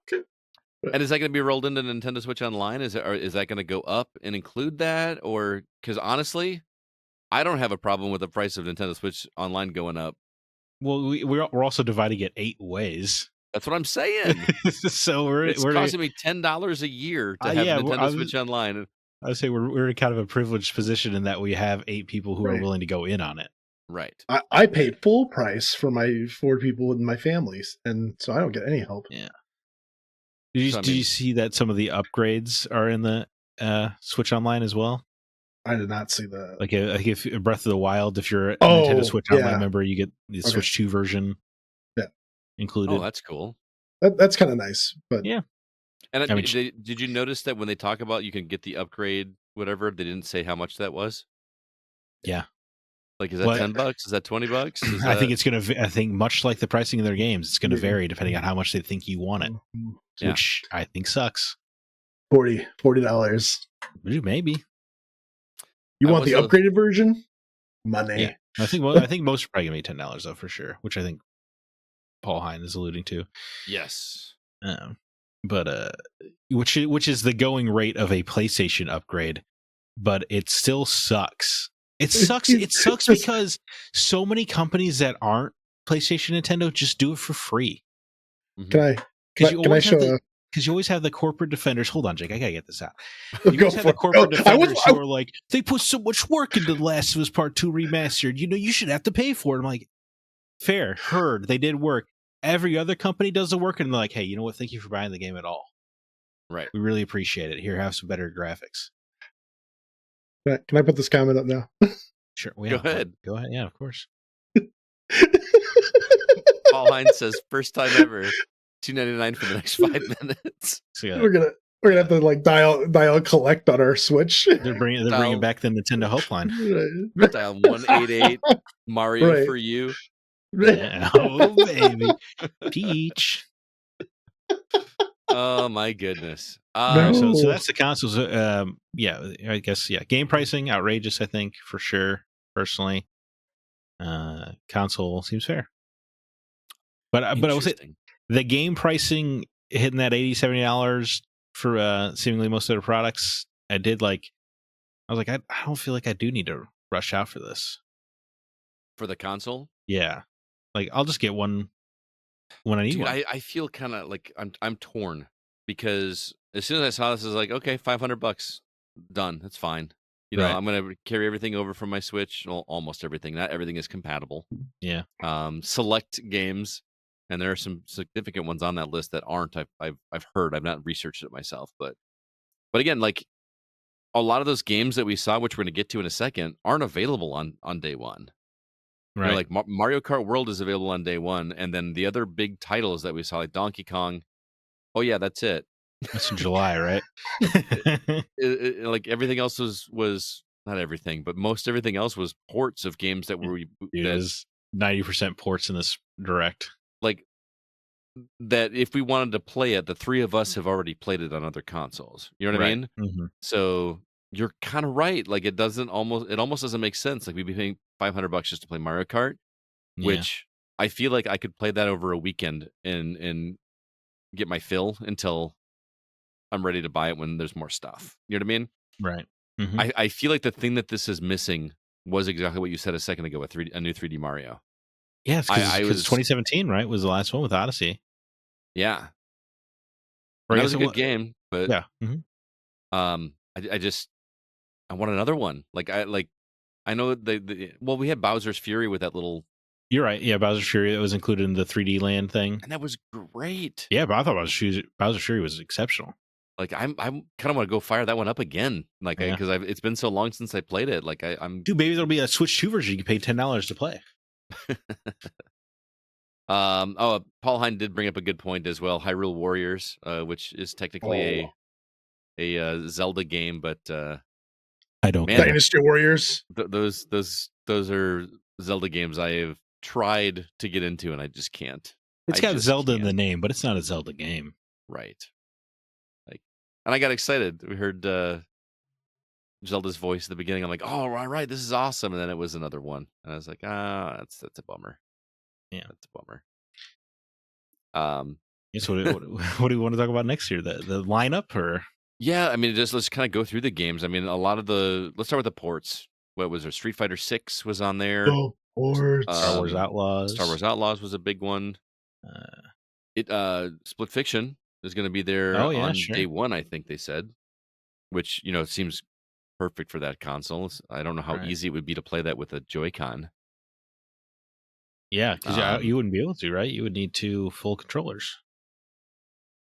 Oh, yeah, because you need 2 sticks. Yeah. So I guess they're banking on it being online. Playing online with a friend. Or you just having a second controller. Right. Or because your pro controllers will work on the new one as well, which is too, cool. So, although it won't have that game chat button you got to pay to use. That really chaps your butt, doesn't it? Dude, it's insane. It's absolutely insane to me. What are the ones I'm missing? Hogwarts Legacy was on there. Oh yeah. Well, that's good because I don't know if you've seen Hogwarts Legacy on Switch, but it's rough. So I assumed it was going to be, and I never really looked into it when it finally got launched. So, but it does run, so kudos to them for that. Cyberpunk 2077 is coming to Switch. Hopefully, that is not a disaster like it was on PlayStation. I think they've got it mostly figured out. But that's that's a big one. So if you haven't been playing video games on PC, PS5, or Xbox for the past 5 to 6 years, you've got quite a lineup ahead of you. Mm-hmm. I mean, is that the market they're going for? Like, are there? It's hard for me to look at this through the lens of somebody that's not us, that just buys stuff on. You know what I mean? I don't know a lot of the market. Like, I'm surprised how many kids at my school don't play games, or if they do, it's just Fortnite or Roblox. Dude, like Snake on their laptop. They pull up Snake and they play Snake, or this little baseball game. Like it's just a little arcade game that they find on Google because it's not blocked. No, I've seen kids, like even my kids, if the internet goes out, they'll pull up Google and play that dinosaur game just to do something. They think that's really fun. Yeah, when we're hopping over. Yeah, cactuses and dodging pterodactyls. And like an endless runner. Yeah, pretty much. Like, okay, you're making the best out of a bad situation. I get that, but come on. Before we get to the first party stuff, I wanted to go through and see what else there was. We said Cyberpunk already. Soul Calibur 2. On the GameCube Switch Online thing. Legend of Zelda Wind Waker F-Zero GX. That's a cool addition, and those are not going to be available on the Switch One. Right. So like even if you have the expansion pass on Switch One, you will not have access to the GameCube games, presumably because they won't run on it. I don't know. I mean, there's no way they couldn't run on it, but I understand yes. What do you mean? If you could run Mario Odyssey, you could certainly run Mario Sunshine. That's a good point. But, right? I was really stoked about it. We've been waiting for that, right? GameCube, yeah, for sure. That's cool. It's unfortunate though. Does this mean we won't get Wind Waker HD on Switch? Because I want to play Wind Waker with all the quality of life improvements.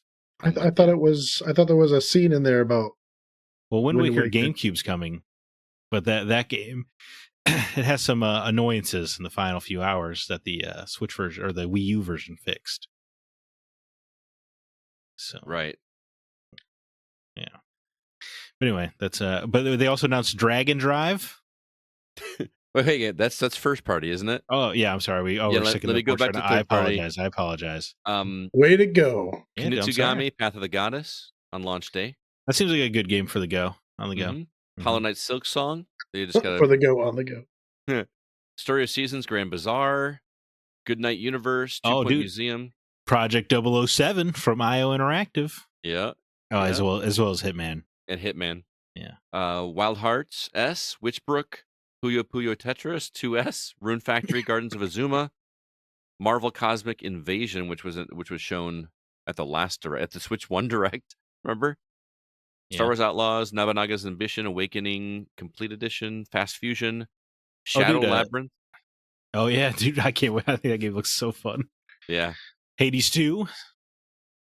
Hades 2, yes. Raidu Remastered, No Sleep for Kaname Date. What? Kaname Date. Kaname Date? The third AI Somnium Files game.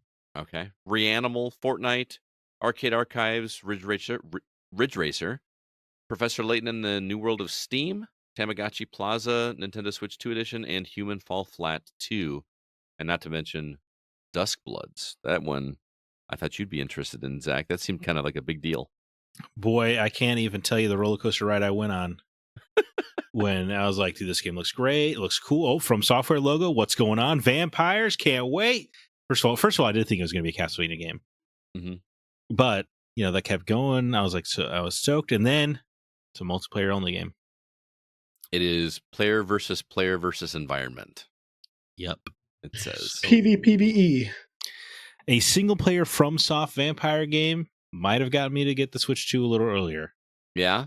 But a multiplayer, no, I'm good. I'll check out Night Rain. Like, it's the kind of game where I was like, if I had a Switch 2, I'd probably check it out. Mm-hmm. But it's not going to make me get a Switch 2. That's fair, man. Yeah. First party. Now you want to talk about Dragon Drive?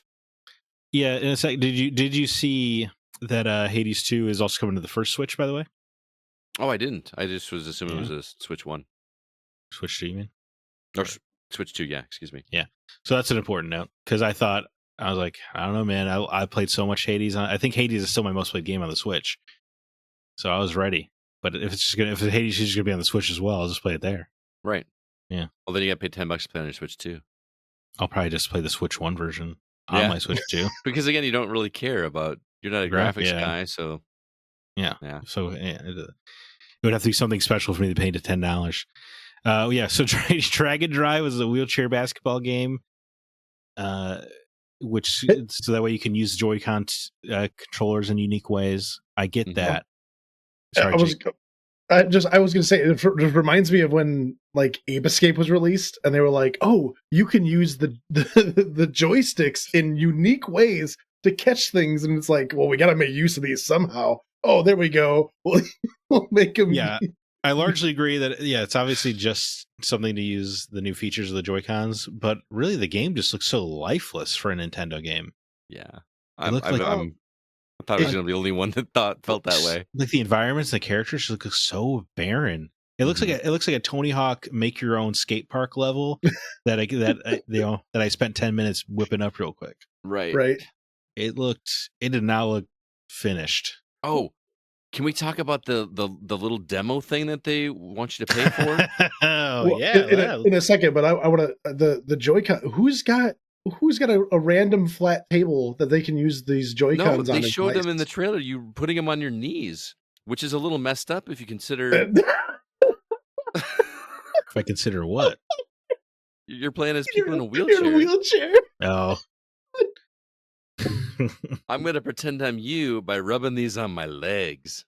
Like that just seems my nice usable legs. I don't know. It shows like the little videos of them like on tables, and it's like, oh yeah, you can use it like this, and it's like that's what I've always wanted to do is use two mice and find a flat surface on my coffee table and try to figure out how to do all this stuff. Well, yeah, I don't know. Paul called me out and said they still have knees.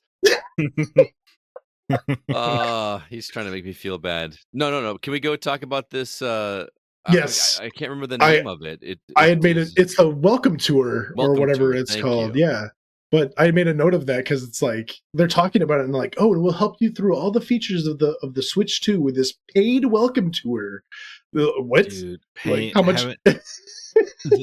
This speaking to the little bit more corporatized Nintendo Jake was talking about, that they're charging for this. Yeah. This is outrageous. But this is Astrobot's Playroom for Nintendo. Right, but that was a full game. Right. And you didn't pay for it. Yeah. Like, this is kind of bizarre to me. PlayStation being less stingy than Nintendo? What the hell is going on? Right. Exactly.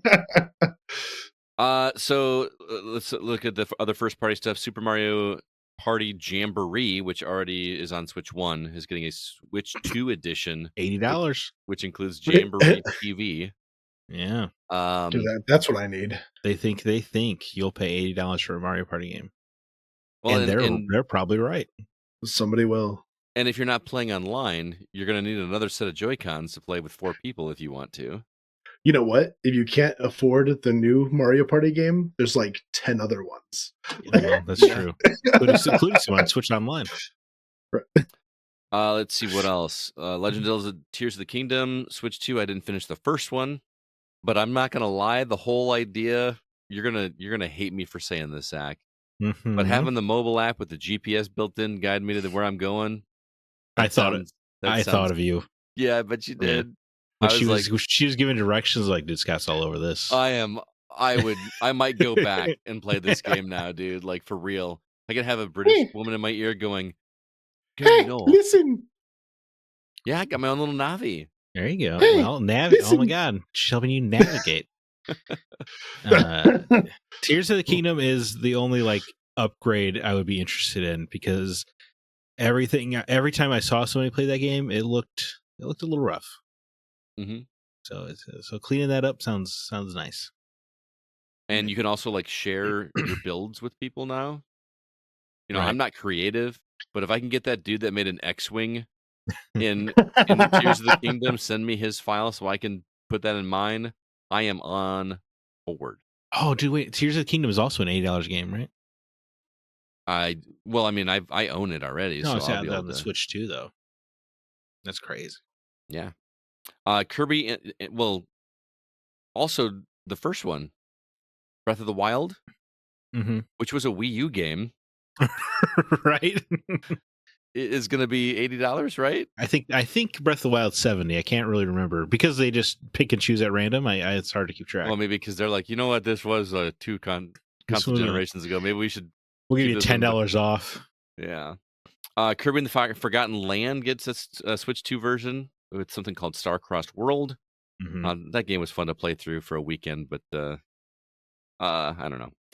Metroid Prime 4 Beyond. Man, guys, this game looks really, really good. Yeah, it is, I mean, it is. I know I'm not like we're not graphics heavy guys here, but that game looks incredible. Especially if you go back and look at the original, even the remastered Metroid Prime. Yeah, I mean, it looks great for a Switch game, especially. Mm-hmm. Did you see that you can use the one Joy-Con as a mouse and then the other Joy-Con as the buttons? Dude, that's kind of rad because I played Metroid Prime 3 with the Wii remote, and that was a game changer for me. That was really cool. Like it still has like the, I don't want to call it synastics, but yeah, the Gyro? the movement, yeah, the gyro in it. Why don't they just use that? They did for the Metroid Prime Remastered, so maybe they will. But like they're really pushing the mouse movement, huh? Well, that's their new thing. I know, but come on, everything needs it. Yeah, I mean that's what you do when you make a new console. I mean, remember like when the Vita came out, every game had to have back touch functionality for, even though it's never fit. Oh, that's true. Yeah, you always got to do something. The only game I remember using that was the Uncharted game that like Yeah, you had they to climb use the it. vines or whatever. Yeah, I never played it, but it just sounded weird. It just didn't sound fun. But here's the thing: do we know a release date of Metroid Prime 4? we sure Beyond? don't.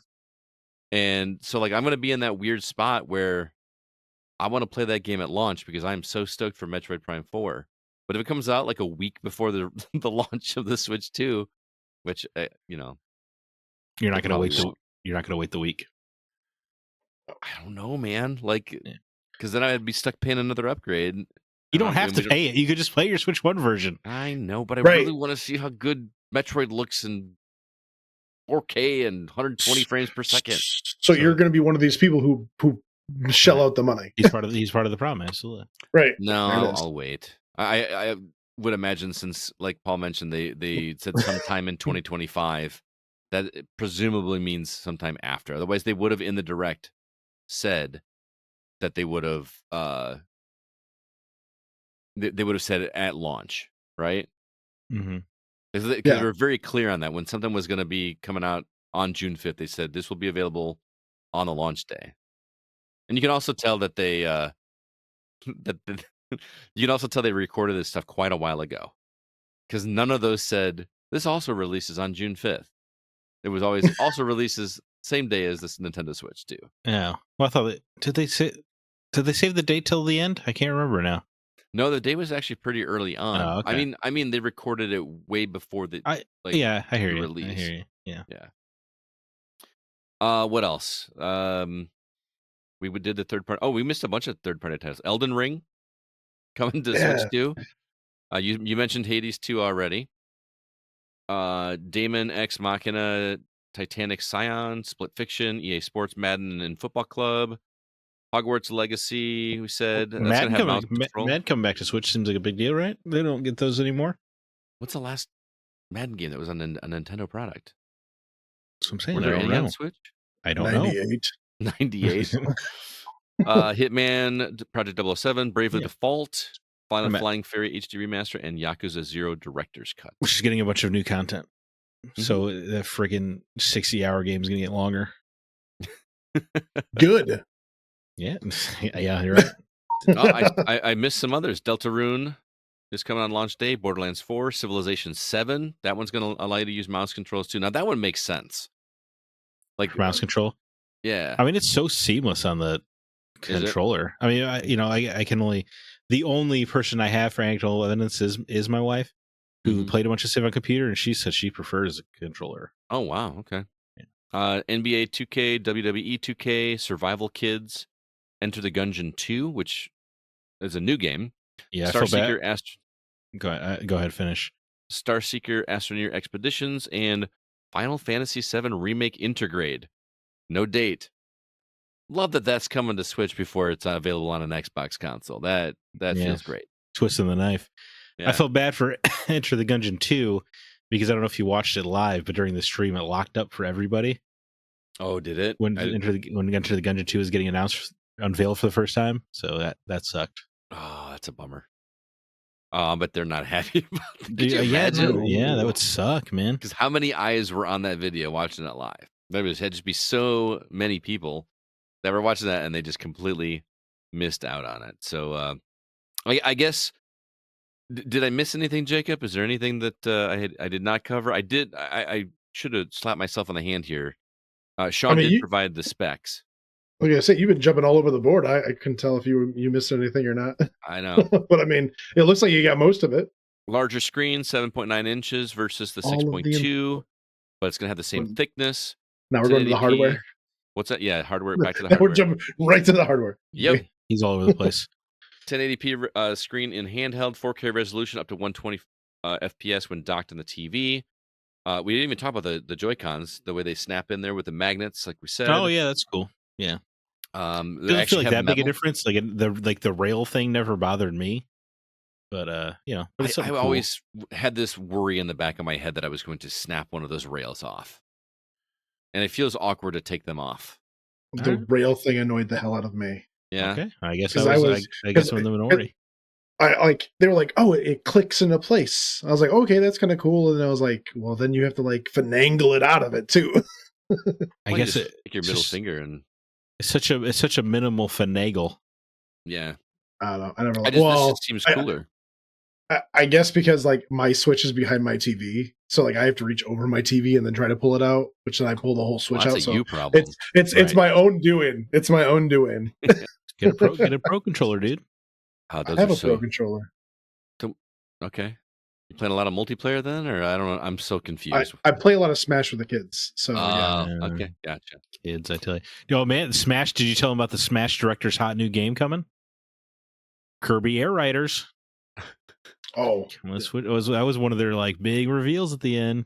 Was that like? Is that are people clamoring for Kirby Air Raiders? I never played it, so I think people are clamoring for anything Sakurai directs, I want Kirby. but I can't imagine. Yeah, it didn't trip my trigger. If they could just like remake Kirby 64, I would die.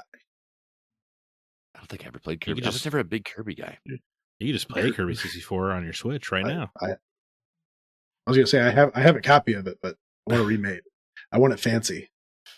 All right, go on with the larger sticks, larger buttons. Both Joy-Con 2 controllers feature new mouse functionality, built-in microphone, improved speakers, clear audio, 3D sound support, adjustable kickstand, can be set at multiple angles.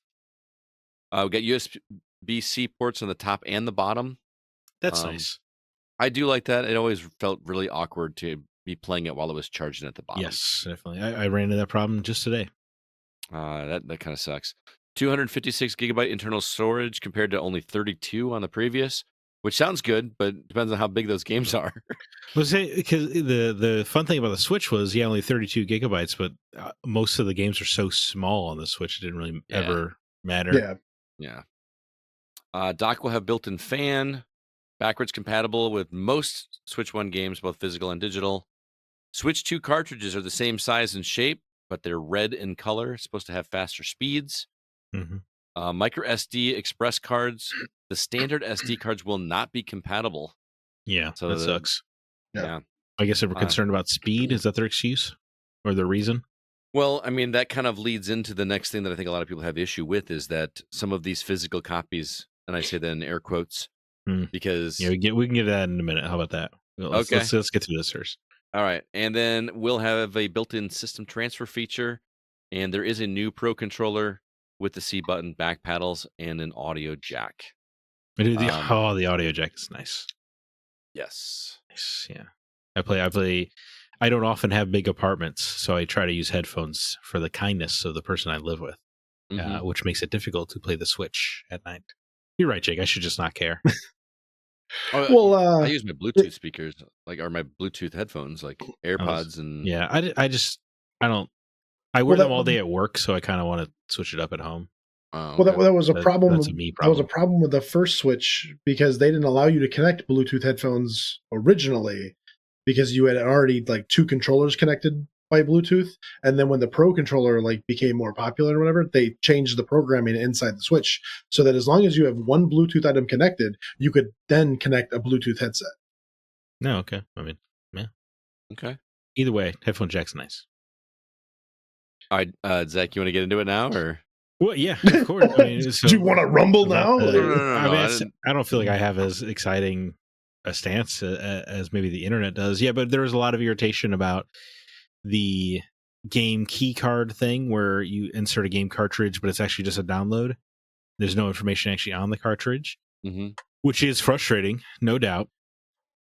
That sounds like a complete waste of space on the card if the card is still the same, However, it is better than what they do with the Switch now, which is a lot of publishers will sell a game that is just a code in a box. So this seems like a little bit of Nintendo pushing it back against that because you can just buy a game and it's just a DLC code. But at least with these, you could give it to a friend. You could sell it back to a store. Yeah, it sucks that it's not good for preservation, but it is good for ownership. Over digital goods, and it's also nice, and it kind of lines up with what Nintendo was talking about a couple weeks ago at the other Direct, where you could give those digital game copies to friends in your Switch Online family or whatever. It feels like Nintendo is trying to give you a little bit more ownership over digital goods, which is a good thing. Mm-hmm. Trying to make it feel like it's more physical if you can share it in the same room, right? And there was a agonizing amount of misinformation that every game is going to be like that on the Switch too, but it is not the case. That's how everybody is talking about it afterwards. I was like, it was. Well, it's the same way everyone was talking about how the games are $90. But misinformation just spreads so quickly now, and nobody double checks anything. So it sucks. But I think publishers are going to be scummy regardless, but this feels like Nintendo may be combating against it. Like, for instance, Star Wars Outlaws on the Switch 1 probably would have been a download code, like some versions of the Ezio collection are. because they did like a one print run and then they just did download codes afterwards because they don't want to pay for the cartridges. But this feels like Nintendo pushing back a little bit and being like, well, you have to give people something. Right. And I think plus, I wonder how much of that also is that they can't fit that big of a game.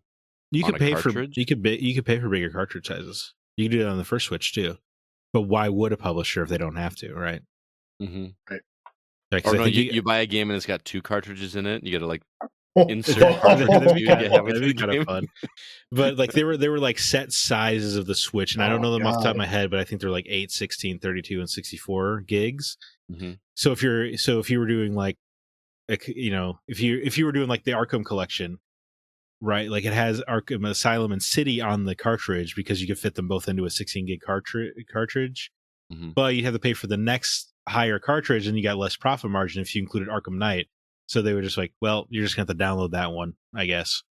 Right. So they're cutting corners however they can. You say we go back to the days where they stop you mid gameplay and they're like, great, now insert disc 2. Right. That'd be fun. I mean, I want to tell you also before we move on. I think we about covered everything, but the camera you have to buy separately. Like, can you just use your own camera? Like, you have to buy this. Probably not, right? And also, I have very little interest in getting a camera. But then I saw Hori released one that has like a piranha plant, and I was like, okay, I'm listening. Sucker. I'm not going to, but I was You like, have my attention. yeah, you have my attention. That's about. I probably won't pull the trigger, but yes. What was the price they could get you on the piranha plant? $20? Would you go with piranha plant? You mean just that includes the camera? Yeah, I'm saying the piranha plant camera. What's the price you would cave? Oh, I would definitely cave it $20, man. Yeah. That just looks too cool. It'd be too easy to do it. But I don't even think the camera. Paul did confirm that you can use your own camera on that, so you don't have to use theirs. But it's got that nice little stand and all that kind of good stuff. So I guess it might be fun for kids to see each other while they're gaming because they can feel like little YouTubers. It looked like on the Switch 2 that was going to have like kind of like how this is, how you've got like pictures of your friends down below you, and then the game is going to be on top of it. Or like, what is that going to do to like your game running? I mean, shout out to Nintendo. Did you see the video quality that they were showing off? Looked horrible. So I guess they were being honest. So I got to respect them for that. I mean, what kind of nerds sit here and talk to each other a camera like this while they're doing something?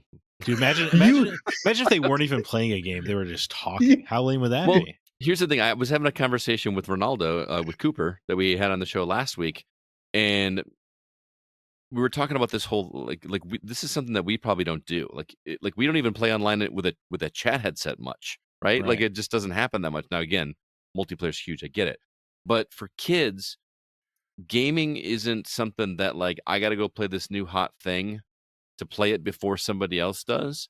They look at gaming as this is the way that we hang out. Right. Mm-hmm. We go to Roblox to hang out. We go to Fortnite to hang out. And that's what this is. And that's how it was for you and me with Gears of War, right? Yeah, but I mean, but we didn't have the camera aspect. But yeah, that was like an every night thing. After work, we just sat and played Gears of War for hours and hours and hours. Yeah. Right. So my kid will jump onto like a Discord call with his friends, and they'll play different games, but they're still on call with each other. So I've done that before. Yeah, for sure. Sorry. Oh yeah. But I mean, that's how his little friend group hangs out, is they get on the Discord call and then they just play their own stuff while hanging out. This is I think it's weird. This is a random pull. But have you guys seen the movie Galaxy Quest? Yeah. Yeah. So there's a scene where Justin Long's character is like trying to solve whatever problem for Captain Taggart and all this kind of stuff. And he calls up his buddy, and his buddy just answers the phone like, "Hey, what up, dude?" And there's a video there. Like, that's just normal. And that was in like the early 2000s. Uh-huh. Like that's like kind of what I imagine now, is just this kids just hanging out, not like you said, not even playing the game, just dancing around in front of the camera in front of me. Just hanging out, dude. Just hanging out. Yeah. I mean, parents seem so afraid to let their kids out. Yeah. What can they do? All right. Well, my kid wants to go like walking the streets at like 2:00 in the morning. I'm like, no. I had a lot of good times doing shenanigans. I also got into a lot of trouble doing that. Oh, yeah, of course. I got one. Good trouble. I got one aspect that I promised Paul that we would do. He asked us when we first talked about doing this episode last week for each of us to make a prediction and to see if it came through.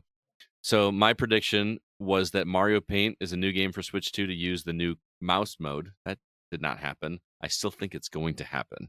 Mm. There's no way that doesn't happen. If we keep saying it enough, eventually it'll get out. Yeah. Jake said that there will be magnets. Yeah, Jake refused to play the game. That was a lie. I mean, I already knew there was going to be magnets. Zach said that Wind Waker and Twilight Princess remakes will only be on Switch 2. You were half right. Oh, that wasn't a remake. They So I weren't the guess you were a third remasters right. yet. Ports. Still on the remake word there. But Cooper said that there will be a translucent skew. Dude, that'd be awesome.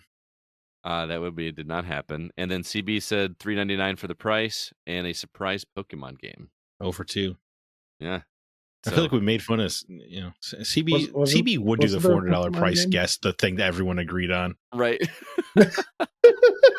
So Zach, you were the only one that, like, outside of Jake's stupid, there will be magnets. Yeah. You're the only one that got anything right, so you win. But Cool. it comes down I don't even to know why you this. wrote that down. It's me. I just realized, by the way, for those listening to this episode, it's not going to make sense, but we are a stoplight right now. Green, yellow, red. Anyway, I am wearing a green shirt. Zach's wearing a yellow shirt. Yeah. And Jake is wearing a red shirt. We are the Go cast. We are the Stop and Go cast. Look at that. Yeah. All right, so but I want to say, I just want a quick note. Sean's comment that the parental control app can be used in the game chat. I think that's good. That's why I feel like it is designed with kids in mind. well, yeah, they knew they were there when Uno happened, man. Like, Do we all survive Uno? yeah, None of us unscathed. I mean, I was in Call of Duty lobbies when I was like 14, 15, and 16, so yeah. that's just about as bad as it could be. All right, before we get to Uno, you saw some stuff on Uno. Yeah, you did. You've heard plenty of stuff in Call of Duty. What but am I looking at right now? Yeah, There was a dude. lot of that. Oh my god. Last thing we say before we go to the comments. Jake, day one, buying one, yes or no? There's not a Monster Hunter title, so probably not. Okay. Zach, day one, buying one, yes or no? No. No. I want one. Like, I'm not gonna deny that, but I'll get one when it feels more appropriate. I still use my Switch every day, so I'm ready for an upgrade because sometimes it feels like everything's just chugging along on some games, but there wasn't really anything here that, like, I feel like I got a rush to get. There wasn't that game for me. Yeah, there wasn't the Mario 3D game. There wasn't the new Zelda. There wasn't the I with you. If I didn't have a PS5 and I hadn't played 90% of the games that are coming out Switch 2, maybe it'd be different. But I do that one. I do. What about you, All Scott? right. Day one? Yeah, I will. Yeah. Yeah, nerd. I mean, I just have to see what it feels like, and I have to. Yeah, I must call me a sucker all you want. No, but, I'm excited for the console itself. It's just, I have more time to save up, I guess. Yeah. All right, and like you said, it'll sell out at first, right? It'll be so frustrating to get that I won't bother. Maybe if Scott Clark's infinite ability to pre-order everything 16 times, despite how limited they are, So, like, if I were to pre-order like a second one, you wouldn't say no. I'd probably buy it. Yeah. Yeah. Okay. Yeah. So I guess. All right. Well, let's go to the comments. Starting with Kevin Honigford over on Facebook. He says, "Man, I really feel like I'm being a downer on this one. That price point really threw me off. Before they announced it, it was going to be a day one purchase for me, as the Switch is the most used console in my house when multiplayer games are being enjoyed. Now I plan on waiting to make sure it will actually be worth it." I think Kevin speaks for a lot of the people that I've talked to in the past few days. They're, my kid's fine with this Switch one. It's not a problem. Okay, well, when everybody's playing Super Mario World or Mario Kart World, right, and that FOMO sets in, we'll see how that happens. I'm not talking about Kevin specifically, but Kevin is right. He loves those like multiplayer party games. We were actually we were playing Kung Fu Kickball with him this weekend, weren't we, Jake? No. What was the game we were playing? Oh, maybe that was when you and Mindy went to get Taco Bell. and we played some Kung Fu Kickball while you were gone. Taco Oh, Bell. great. So something I missed out because I went to go help you guys again. Yeah. Hey, I bought. Cool. I spent more on Taco Bell on Saturday night than I think I ever have in a single day because I bought twice for a group. I want Taco Bell. Boomerang Fu. Oh no, not Boomerang Fu. It was Kung Fu Kickball. Zach, you want to take the next comment? Yeah, should I read Sean's live comment here about what about all the tariff stuff? Well, it's kind of hard not to bring it up, right? Uh-huh. Well, I don't mean- know what to say because I don't know. I don't know the certainty of it. You mean his comment? I'm sorry. I thought you were talking about his comment on the. Oh yeah, he said here on the live stream. What about all the tariff stuff? I just don't feel like I have the answers. I see they push back pre-orders, right? So that's they For had US to do that. Now Canada, by the way. I saw that. Yeah. So I mean, what else can I say other than it seems like everything is going horribly wrong very quickly. Mhm. So I certainly can't blame Nintendo for delaying things. If Right. anybody thinks Nintendo's all of a sudden going to move manufacturing to America to keep it cheap, that doesn't seem realistic. Well, they're gonna build a manufacturing plant and make all these Switch 2s by June 5th. Right. So I feel like the only answer is like you're either. I mean, so what is? I don't know what the tariff is on Japan specifically, but it sure does sound like you're going to be paying a lot more than $450 for one. Mm-hmm. They should just eat it. Come on. There's a 0% Nintendo should chance. eat it? What? So there's a 0% chance of that happening. Right. Why not? It's Nintendo. It's one of the wealthiest video game companies in the world, and they could honor the price of the pre-orders that are already there, cancel new pre-orders, change the price. There hasn't been any pre-orders for the US. Right. Oh, well then, whatever. But so sell it. They said the day of the announcement that they were not going to pre-order the next week. That was the promise, or not promise, but they said they were going to open pre-orders April 9th. tomorrow. Right. Yeah. And then Tomorrow they said as they of weren't this going to. recording. And then they changed it the day of and said, you know what, because of everything going on, we're not going to have the pre-orders. Yeah. All right. Whatever. Whenever they come out is with the price. People will pay for it. Mm-hmm. Even if it's more. Yeah. I'm Probably. going to read Sean's At least for comment the. from Facebook. Oh yes, but his other comment was, how do you follow up on Nintendo's best-selling console ever, one that's on track to potentially surpass the PS2 as a top-selling system worldwide? One of the biggest hurdles is making sure the Switch 2 doesn't stumble like the Wii U did. After the enormous success of the original Wii, the Wii U failed because it didn't clearly differentiate itself from its predecessor, had weak marketing, and lacked a strong lineup of third-party support. Based on this direct, it looks like they've learned the lesson from the Wii U and are tackling these issues head-on by emphasizing major hardware upgrades, exclusive games, and an easy transition from the original Switch. If Nintendo nails the launch lineup and keeps up the momentum with must-play games, the Switch 2 could keep the magic going and solidify Nintendo's dominance for many more years to come. That is lifted from his coverage on his news article on the Switch 2. It was his thoughts at the bottom of it. So I've seen a lot of comparisons to the Wii U launch with this, and people are like saying this happened with the Wii U launch and the Switch 2 is doing that. I don't see this being a Wii U situation. No, I think that's why they named it Switch 2. Exactly. Yeah. Instead of Super Switch or whatever. Right. I think they wanted to be as clear as humanly possible, and I cannot blame them after the Wii U.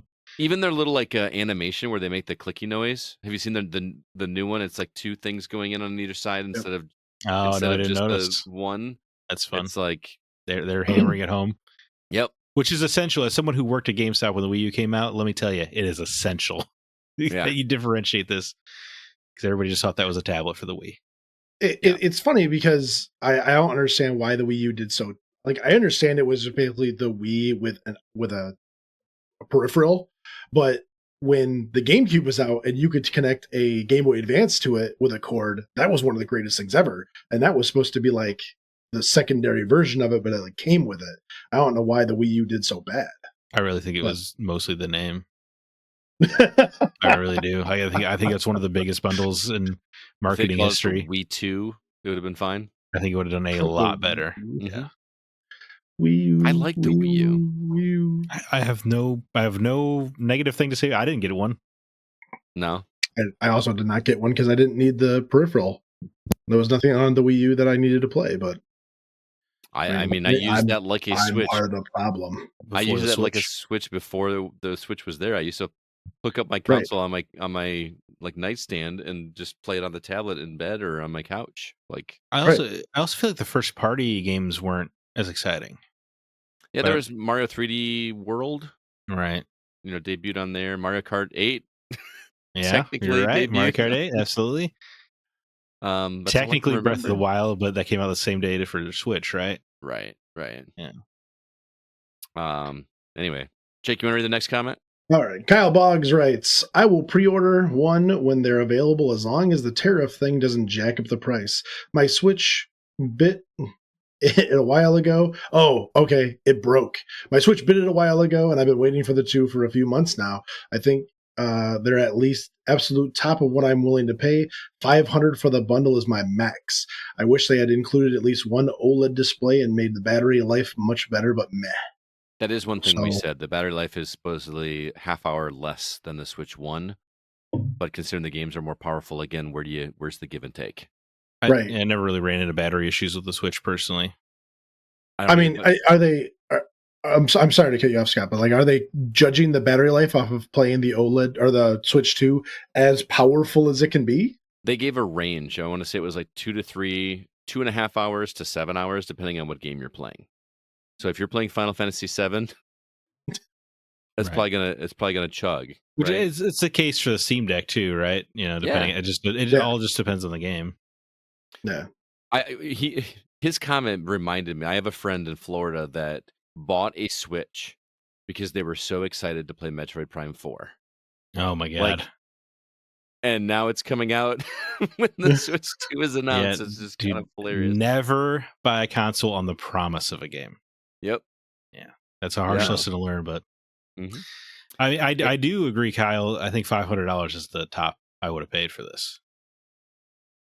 Like, Yeah, if I think I'm got- the same. you know, Like if it goes higher than that, I'll probably wait. yeah, Even I'll probably wait. Just because it that's saying doesn't seem like something. the smart thing to do. Right. But I'm also a big talker. Yeah. All right, next comment. Aaron Hughes II. Man, I'm not always this guy, but I'm not impressed, and it seemed overpriced. But I'm also not a Nintendo guy in the slightest. I guess I was just hoping for more, like starting with OLED, especially at that price. Then to see their increasing game prices, first-party Nintendo games are rarely on sale too, so those $90 games are always going to be that high. Basically, I understand that's generalized. No intention to pre or regular order at this time. I want to be more impressed by the team that does fun, silly things with their hardware. Not to say they haven't made strides with the rehash of the Switch hardware. The name also feels lazy for Nintendo. Switch or Super Switch would have been way cooler. They can't afford to be playful with the name. I think it was very safe. Yeah. Didn't they even reference that in the stream? Yeah, they said they That they thought about the Super considered? Switch as a name. Yeah. Yeah, but they just I think they made the smart call. I think they did too, but like I personally would have liked to have seen Super Switch. But The Super That's just because Switch. we're all old. Right. You know, anybody like 20 be like, Yep. Yeah. Or like, This what is do the they care? Nintendo. This is the Super Nintendo. Yeah, they'd be like, yeah, I get it. Super SNES, cool. he makes Right. a good point too about the lack of the OLED screen. Again, I don't care too much, but I did upgrade my Switch 1 to an OLED Switch. Yeah, and that's why they're not doing the OLED now. Yep. Yeah. All right, we got a couple more over on Discord. Oh, more than a couple more. Go ahead, Zach. Yeah. Sure. Mark Zamansky writes in, the price is expected. If we think Xbox Z or PS6 won't have $80 games, we're kidding ourselves. Yep. The system seems priced right. Glad the peripherals aren't required because I am not the target demographic. The games look fantastic. A little bummed that it was mostly ports. Day one, yes, buying, pending a tariff markup. I will buy the Mario Kart bundle and DK Bonanza's game. GameCube will be a nice addition too. So Mark's all on board, dude. Yeah. Pending tariffs, anyway. Jake? PS6, that's a gimme. Xbox Z, I'm gonna give you like credit for the name. No, I if I was really wanting to buy it, I would probably just stay day one. But I have a need to buy it day one. There's nothing that's there that makes me want to buy a new Switch day one. So, well, I'm not a day one guy, but when I put my mind to something and I go, oh, I'm going to buy it, I don't care. Like I said, I'm a big talker. All right. Come on, man, be strong. Matt Seitler says, I'm sure it's no surprise, but I think this is glossing over. Grossly. Oh, my bad. My dyslexia was kicking in there. Grossly You had a teacher overpriced. nearby to help you out. Right. Oh, this English teacher helped me out so much. It's priced like a current gen console, but can't do anything close to the current gen hardware. Yet again, Nintendo came to market with something subpar and wants to charge for it. Only this time it's egregious. 120 frames is only a 1080p, and on a handheld mode, 4K at 60 frames docked. Worse battery life than the predecessor. Games apparently are more expensive. Nintendo is getting to be really gross. If I buy it, it will be way later. Can't see myself spending that money for that. Yeah, no, that's what I was saying before. Nintendo seems to be like going down the slippery slope of just like they're still being playful. Like if you watch the stream, they're like, oh yes, this and blah blah whatever, and then they slipped in the word paid tour into the one thing. That's the thing that bugged me the most. Is that should have been a pack-in thing. Like, when's the last time Nintendo packed in something in their console? Egregious, yeah.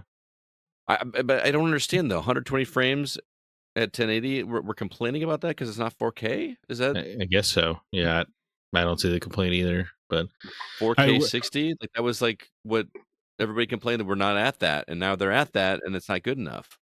Yeah, I mean, I doubt many games will be 4K 60 because most game like you have to choose now between 4K or 60 with games. Yeah. For one, does Mario Party really need to be 4K? Yeah, or 120 frames. Right. Come on. Smash does, right? You need the frames for that. That makes sense. Sure. I mean, you could argue that, yes, but come on. Does the Mario Kart, when you're like running through the wilderness with your friends now, need 4K 120 frames? No. Right. It's unnecessary for the games that are coming out currently. So it is what it is. People are going to be upset no matter what. Yep. Right. People are just, yeah. Next comment, Doc Sampson says, Nintendo's factories are in Vietnam and China. Trump put tariffs of 46 and 54% respectively for those countries. So it's being speculated that Nintendo accounted for a smaller increase, like 20% already. That's why it's so expensive. Not because they're overcharging for it, but someone had to compensate for something else and went super huge with the tariffs. Oh, probably should have read that. So now Nintendo has stopped pre-orders to reconsider the price. It's going to be even worse unless some kind of deal is made.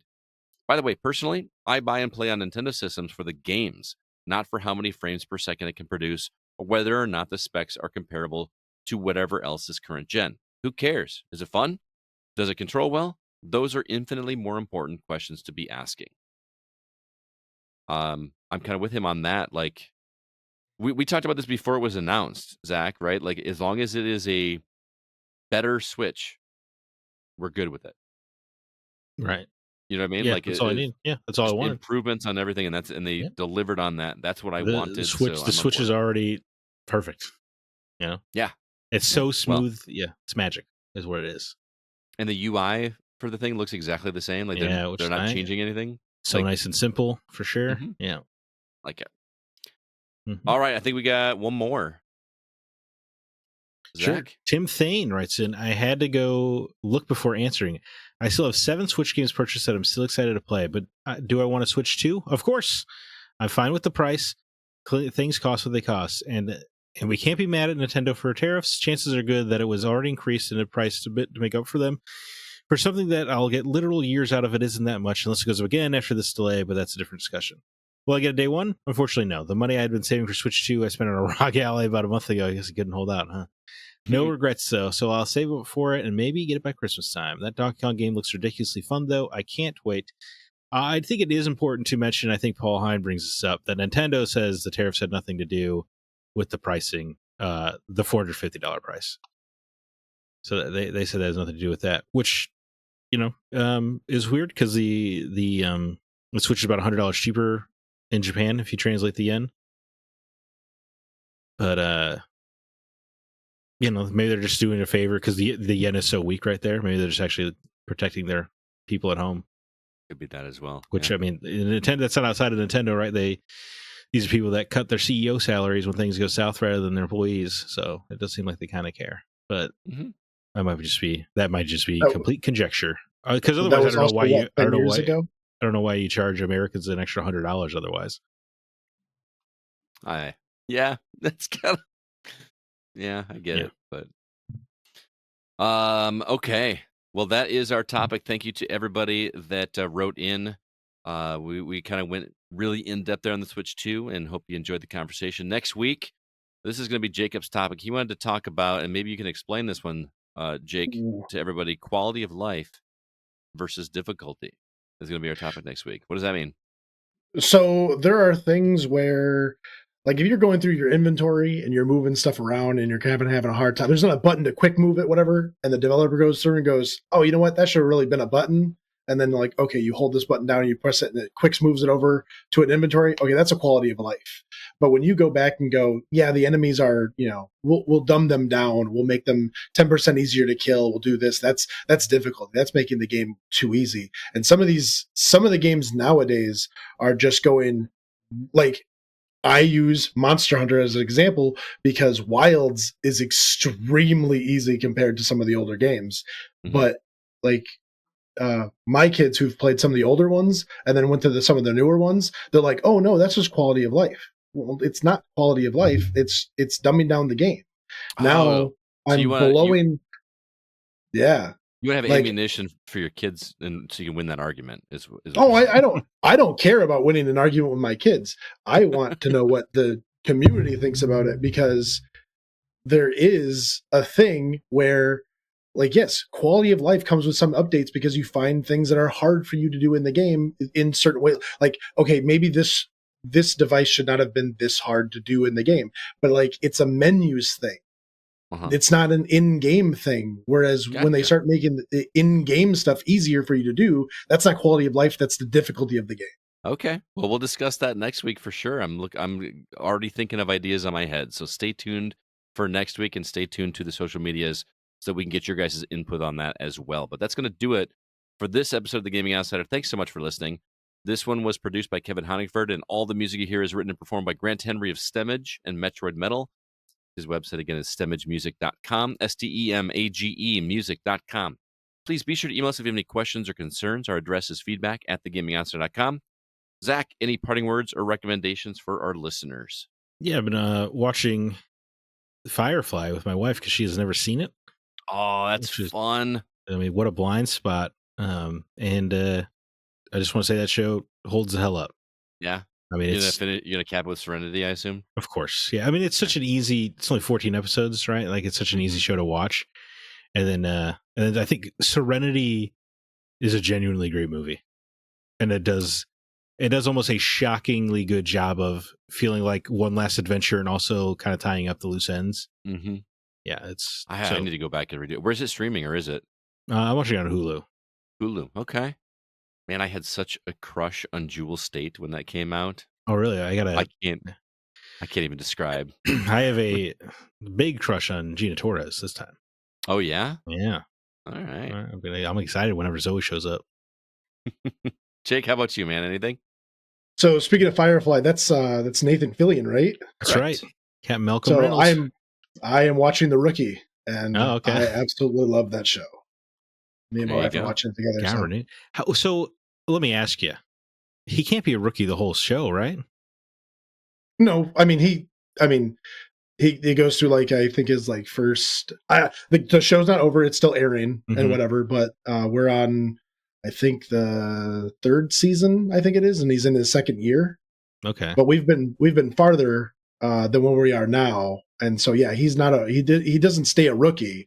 He grows up and whatever. But there's other rookies that come in. Oh, okay. Did I just call it the sophomore or something like that? We can't. I guess you can't change the name of the show. Everyone get all confused. Right. Yeah. Right. The rookie, the veteran, the old Yeah, timer, I was the gonna say- retiree. It's 10 years down the line. Yeah. Oh, the vets. Like, Mine's real quick. It should come to no surprise, but Last of Us season 2 on HBO is coming out next week, so I've been rewatching the first season, and it is even better than I remember. Like, Wow.